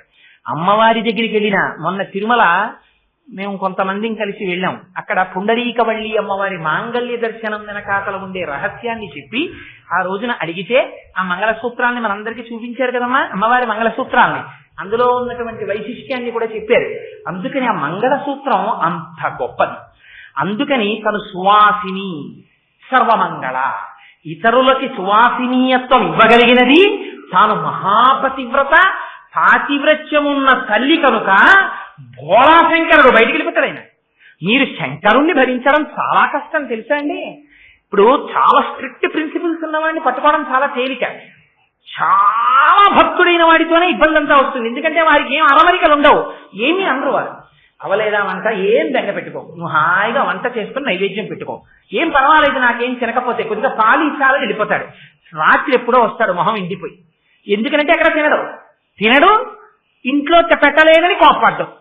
అలా ఈయన భిక్షాపాత్ర పట్టుకుని పక్కింటికి వెళ్ళిపోతాడు ఇంట్లో వంట అవ్వకపోతే. అందుకని ఆవిడ అన్నపూర్ణ అయ్యి ఇంటి నిండా ఎప్పుడు సిద్ధంగా ఉండాలి, ఎప్పుడు తింటాడో తెలియదు, ఎప్పుడు తినడో తెలియదు. ఎందుకని ఆయన నిర్గుణుడు, పరబ్రహ్మం రమించిపోతుంటాడు, ఎప్పుడో బయటకు వస్తాడు, ఓసారి గుర్తొస్తుంది, గభాన్ని ఇంట్లో చూస్తాడు, రెడీగా ఉండాలి, లేకపోతే ఈవిడ మీదకి వస్తుంది. అదేంటి అన్నపూర్ణమ్మ గారు ఆయన భిక్షాపాత్రకు తిరుగుతున్నాడు అంటారు. చూడండి, ఇది పాతివ్రత్యం అంటే. కంటికి రెప్ప కాసుకున్నట్టు కాసుకుంటుంది. 4 అయింది, ఆయనకి కాఫీ ఇచ్చేయాలి, ఇచ్చేస్తుంది. 8 అయింది, ఇచ్చేస్తుంది. ఏ సమయానికి ఆయనకి ఏది పెట్టాలో ఇదండి మనస్సు తెలుసుకోవడం అంటే. అందుకని స్వాధీన వల్లభ, భర్తని తన దగ్గర పెట్టుకుంది. ఏమిటి చంపేస్తుందండి ఆవిడికి తెలిస్తే, చెప్పకండే అంతేనా స్వాధీన వల్లభ. ఆయన మనసెరిగి ప్రవర్తిస్తుంది కాబట్టి ఆవిడ్ని అతిక్రమించలేడు ఆయన. అందుకని ఎప్పుడు ఇద్దరు కలిసి ఉంటారు, ఇది పాతివ్రత్యం. అందుకని ఆవిడ తాంబూలం వేసుకుందని మాత్రమే చెప్తారు. అందుకని ఆ తాంబూలం తింటుంటేగా వీళ్ళకి ఆశ్చర్యం వేసింది. ఎందుకు ఆశ్చర్యం అంటే, పిల్లలు కదా 3 వచ్చి అమ్మ సింహాసనం చుట్టూ మోకాళ్ళ మీద కూర్చుని అమ్మ నోటి వంక అలా చూస్తున్నారు. అమ్మ గెలిచేశామమ్మా అని ఇలా నోరు వంక చూస్తున్నారు. ఎందుకు చూద్దాం, ఎర్రటి నోరుట తాంబూలం వేసుకుంది కదా, అందులో చంద్రబింబము యొక్క ముక్కలా అన్నట్టుగా తెల్లటివి కనపడుతున్నాయిట. ఏమిట్రా తెల్లగా ఉన్నాయి, ఎర్రటి నోరు అని చూస్తున్నారట. ఏమిటా తెల్లటివి? శిశివిశిద కర్పూర కలాహ. అమ్మవారికి పెట్టేటటువంటి తాంబూలంలో పచ్చకర్పూరం పెడతారు. ఆ కర్పూరపు బిళ్ళలు అమ్మవారి నోట్లో నలుగుతున్నాయి. ఇంకా అవి తెల్ల తెల్లగా అవునాయి, ఎర్రగా అమ్మ నోరుంది. ఎందుకలా చెప్పడం అంటే ఇంకా నవిలీనవలనటువంటి తాంబూలంతో కూడుకుని ఎర్రనెక్కనటువంటి నోటితో కూడుకున్న అమ్మ అనురాగమూర్తి, పరమశివుడి పట్ల పరమపాతివ్రత్యం కలిగినటువంటి త్రిలోక జనని అయిన అమ్మవారి దర్శనాన్ని మీకు ఆ నోటి ద్వారా శంకరుడు సింహాసనంలో కూర్చుని ఉండగా చేయించాలి. పక్కన పిల్లల్లా విష్ణువు, సుబ్రహ్మణ్యుడు, ఆ తర్వాత ఇంద్రుడు కూర్చుని ఉండాలి. ఇలాంటి దర్శనం చేశారా జన్మధన్యమైపోయినట్టు. అలా చేయించడానికి ఒక సన్నివేశాన్ని క్రియేట్ చేశారు. చేసి వీళ్ళు అలా చూస్తున్నారట. చూస్తుంటే నిజమే, అమ్మ తాంబూలం వేసుకున్నప్పుడు పిల్లలు మొట్టమొదటిసారి చూసినప్పుడు వీడిని ఎత్తుకున్నప్పుడు లేకపోతే ఎక్కడికో తీసుకెళ్తుంది విందుకి, అక్కడ తాంబూలం వేసుకుంటుంది. వాడు అప్పటి వరకు తాంబూలం అంటే ఏమిటో చూడలేదు. అమ్మ తాంబూలం నవ్వుతుంటే అమ్మ నోరు ఎర్రగా అయిపోతుంటుంది. వాడు అదే పనిగా చూస్తుంటాడు. అమ్మ నోట్లోంచి సువాసన వస్తుంటుంది. అమ్మ పైగా తాంబూలం వేసుకుని నవ్వుతుంటే అన్ని దిక్కులు సువాసనలతో నిండిపోతాయి. అటువంటి తాంబూలం అది. అందుకని వీళ్ళుట అమ్మ నోటి వంక చూస్తుంటే అమ్మ పిల్లాడి అమాయకత్వం కనిపెట్టేస్తుంది. కనిపెట్టి పిల్లలకి తాంబూలం ఇవ్వకూడదు. స్నాతకం అయ్యేంత వరకు వాడు తాంబూలం వేసుకోకూడదు. మొదటి తాంబూలం వివాహం అయిపోయిన తర్వాత భార్య చేత్తో ఇచ్చిన తాంబూలమే మొదటి తాంబూలం. అప్పటి వరకు తాంబూలం వేసుకోకూడదు. ఆ లెక్కన మనం ఎవరు ఉండవచ్చు. అందుకని అలా వేసుకోకుండా ఉండాలి. కాబట్టి అమ్మ ఏం చేస్తుందంటే తాంబూలం ఇవ్వదు పిల్లలకి. ఎర్రగా నోరుతుంది. అమ్మ ఏంటమ్మా నోరేంటమ్మా అని ఎర్రగా ఉందమ్మా, ఏం తింటున్నావమ్మా, ఏం తింటున్నావమ్మా అని తినేస్తాడు. తండ్రి తింటుంటాడు తాంబూలం వేసుకుని ఇలా చేతులు వెనక్కి కట్టుకుని వచ్చిన వాళ్ళతో మాట్లాడుతుంటాడు. ఆయన వెళ్ళి నాన్నగారండి అని ప్యాంట్ లాగేసి ఏం తింటారంటే చాలా అంటారు తండ్రి. ఆయన చెప్పడం. అమ్మ వాత్సల్యం వేరు. అందుకని అమ్మ దగ్గరికి వెళ్ళి ఆవిడ ఎవరితోనో మాట్లాడుతున్నా అమ్మ చీర లాగేసి ప్యాంట్ లాగేసినా ఊడిపోదు. అమ్మ చీర కుర్చీలు లాగేస్తే ఇబ్బంది. అయినా పాపం ఆ పిచ్చమ్మ కుర్చీలు ఇలా పడి ఉండు నాన్న అంటుంది. కానీ లాగి లెప్పగా కొడుతుందా? కొట్టదమ్మ. ఆ కుర్చీలు పట్టుకొని ఉండు నాన్న ఆఖరికి విసిగెత్తిపోయి ఏంట్రా నీ గోళ అంటుంది. అమ్మ నీ నోరు ఎందుకమ్మా అంటే ఎర్రగా ఉంది, ఏం తింటున్నావు అమ్మా అంటాడు. తాంబూలం అని నాకు పెట్టంటాడు. ఇప్పటికి తాంబూలం ఇవ్వకూడదు. అందుకని అమ్మ ఏం చేస్తుందంటే నీ నోరు ఎర్రపడుతుంది, మింగేకే కాసేపు సపరించు అని తను నవ్వుతున్నటువంటి తాంబూలాన్ని తీసి పిల్లల నోట్లో పెడుతుంది. ఇది వాత్సల్యానికి పరాకాష్ట పిల్లల జీవితంలో. పెడితే వాడు ఏం చేస్తాడు? వాడికి కొత్త రుచి. అమ్మ యొక్క లాలాజనంతో కలిసి నోట్లోకి వెళ్ళింది. అది తల్లి బిడ్డల యొక్క అనుబంధం. అంటే అమ్మ రక్తం వాళ్ళలో ఉంది, అమ్మ తిన్న ఆహారం వాళ్ళలో ఉంది, అమ్మ పాలు వాళ్ళలో ఉన్నాయి, అమ్మ వాత్సల్యం వాడిలో ఉంది, అమ్మ రూపు వాళ్ళలో ఉంది, అమ్మ ఆశీర్వచనం వాడికి అంగరక్ష అయింది. అమ్మ ఉపనయనం జరిగినప్పుడు పెట్టినటువంటి ఉంగరం వాడు బతికున్నంత కాలం వాడు ఆచమనం చేసేటప్పుడు వేలుకి కనపడి జ్ఞాపకానికి వస్తుంటుంది. అన్ని చోట్ల సంధ్యావందనం చేస్తే మాతృదేవో భవ, అమ్మ పాదాలు జ్ఞాపకం వచ్చి నమస్కరిస్తాడు. ఉన్నవాడు అదృష్టవంతుడు, లేకపోయినా అమ్మ పాదాలకు నమస్కారం చెయ్యం. అందుకని ఇది చెప్పడానికి ఆ అమ్మ నోటి వంక చూస్తూ ఉండిపోయారట ఈ ముగ్గురు కూడా. ఉండిపోతే అమ్మ పక్కున నవ్వి నోట్లోంచి ఆ తాంబూలపు పిడతలు తీసి వాళ్ళ ముగ్గురు నోట్లో పెట్టింది. పెడితే వాళ్ళు ముగ్గురు నువ్వే నేను చొక్కా వదిలేస్తే లాల్చీ వేసుకుంటాను, లాల్చీ వదిలేస్తే ఉత్తరీయం వేసుకుంటాను. అంతేగాని అయ్యో చొక్కా నిన్ను విడిచిపెట్టేశానే, నా జీవితం పోయిందే అని బెంగెట్టుకుంటానే. బెంగేం పెట్టుకోను. ఇందాక అయితే ఓ మాట చెప్పారు, కబరీబంధం చూస్తే ధునోతుధ్వాంతం. ఇక్కడ చెప్పలేదు. ఎందుకు చెప్పరు? చెప్పకపోవడం వెనకాతల ఒక రహస్యం ఉంది. అసలు దీని ఫలితాలు చెప్పడం కుదరదు. అమ్మవారి తాంబూలంతో కూడినటువంటి నోరు దర్శనం అయిందా మాంగళ్యం నిలబడుతుంది. అమ్మవారి తాంబూలపు నోరు కానీ మీరు చూశారా పాండిత్యం వస్తుంది. అమ్మవారి నోటి తాంబూలపు పిడత నోట్లో పెట్టిందా మాటలు రాని మూగివాడు మహాపండితుడు అవుతాడు, మూకుడు మహాపండితుడు అయిపోయాడు. అది సారస్వత ప్రయోగంలో శరజ్యోత్స్నా శుద్ధాం శశీత జటాజూటమకుటాం ఆ శ్లోకాల్లో చెప్తాను దానికి సంబంధించిన ఇతివృత్తాన్ని. అందుకని ఇవన్నీ అవుతాయా ఏమిటో అలా చెప్తానంటుంటాను. అదొక అయ్యే పోయింది 3 రోజులు, ఇంకొన్నది 6 రోజులు, ఇవన్నీ ఎక్కడ అవుతాయి? అందుకని ఆ తాంబూలపు పిడత నోట్లో పెట్టింది. పెడితే తాంబూలం మీరు జ్ఞాపకం పెట్టుకోండి, తమలపాకు తీగగా ఉంటుంది, చెట్టు ఉండదు. తమలపాకు తీగకి తమలపాకులు కాస్తాయి, కానీ మీరు ఎక్కడైనా తామల పుష్పాలు చూసారా? పువ్వులు ఉండవు. కమలకాయలు చూసారా? ఉండవు, ఆకులే ఉంటాయి. ఆ ఆకు కర్పూరంతో కలిస్తే రంగు మారిపోతుంది. ఇది అందుకే తమలపాకుని మాత్రమే ఇస్తారు. ఎప్పుడు మీరు ఎవరికి ఇవ్వండి అది పరమశుభప్రదము అంటే ఇది సత్యము అని మీరు ఎక్కడ చెప్పవలసి వస్తే అక్కడ తమలపాకు ఇస్తారు. ఆఖరికి నిశ్చితార్థం చేసుకున్నారనుకోండి, మీరు ఇచ్చుకున్న కట్నాలు కానుకలు దొంగ చెక్కులు ఇవన్నీ అకౌంట్లోకి రావు. ఏదొస్తాయి? తాంబూలాలు ఇచ్చుకున్నామండి అంటారు. తాంబూలం మీరు ఇచ్చి తాంబూలం పుచ్చుకున్నారంటే ప్రతిజ్ఞకి కట్టుబడిపోతారు. బోయరొకరికి తాంబూలం ఇచ్చారు మీరు అంటే మీరు వినయంతో ప్రవర్తించారు. తాంబూలం పుచ్చుకున్నారు అంటే మీరు మహా గొప్ప వీరుడై ఉండాలి. వీరుడు రెండర్థాలు. బాహ్య పరాక్రమముతో రాక్షసుల్ని జయించిన వాడు వీరుడే. అమ్మవారికి వీరారాధ్య అని పేరు. మహాజ్ఞాని కూడా వీరుడే. అందుకే వారికి ఇప్పుడు తాంబూలం సమర్పిస్తున్నాం అంటారు. తాంబూలం సమర్పిస్తున్నాం అంటే వారికి నిజంగా ఏదో తామలపాకులు వక్కా ఇస్తే ఎవరైనా పండితులకి మహాపురుషులకి వాళ్ళు వచ్చినప్పుడు వారికి ఇప్పుడు తాంబూలం సమర్పించామండి అంటారు. ఇవ్వాలంటే తాంబూలం అంటే దాని గౌరవం పోయింది. తాంబూలం అంటే తాంబూలంలో ఎంత పెట్టారో తాంబూలం, ఎంత పెట్టారో తాంబూలం, తాంబూలం కాదు. తాంబూలం అంటే అసలు నిజమైన అర్థం తాంబూలమే, అంతే. అక్కడ వరకే. అది ఇస్తే అది పుచ్చుకోవడం గొప్ప సన్మానం. వారు చెప్పినటువంటిది మమ్మల్ని ఉద్ధరించింది అని మీరు అంగీకరించిన రోజున మీరు బహుమానము మీద కమలపాకులు పెట్టి వక్కలు పెట్టి ఏకమ్మహ ఒకటి పెట్టకూడదు, 2 పళ్ళు పెట్టి 2 కన్నా ఎక్కువ పెట్టి తాంబూలం ఇస్తారు. ఇదేమి నేను భవిష్యత్తులో జాగ్రత్త పడ్డానికి ఇవన్నీ చెప్పుకుంటున్నాడు కోటేశ్వరరావు అనుకోకండి. అవన్నీ నేను కోరుకుని ఏం చెప్పుకోవట్లేదు మహాప్రభు. నేనేదో సంతోషానికి చెప్పాను, ధర్మానికి చెప్పాను అంతే. అక్కడ ప్రయోజనం ఉందని అది విషయం తెలుసుకోవాలని చెప్పాను. అందుకని అదిగో అది తాంబూలం అంటే. అందుకని ఇప్పుడు అమ్మవారిచ్చిన తాంబూలంతో వాళ్ళు ముగ్గురు ఏం పొందారో మీరు పురాణం చూస్తే తెలుస్తుంది.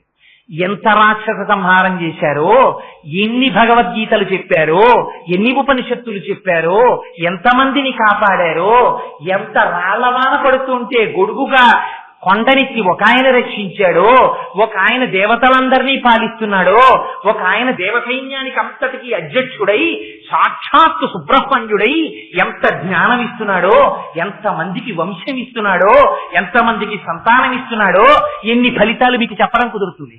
చెప్పడం కుదరదు. కాబట్టి అమ్మవారి తాంబూలం వేసుకున్న నోరు చూస్తే వచ్చేటటువంటి ఫలితం ఇది అది అని నేనేం చెప్పను, అనంతము. అందుకని అసలు చెప్పను, ఇక నా వాక్కుల చేత అది చెప్పడం కుదరదు అని ఆపిడతలు గ్రహించి వారు పరమానంద భరితులైరి అంటే ఆపేశారు శ్లోకాన్ని.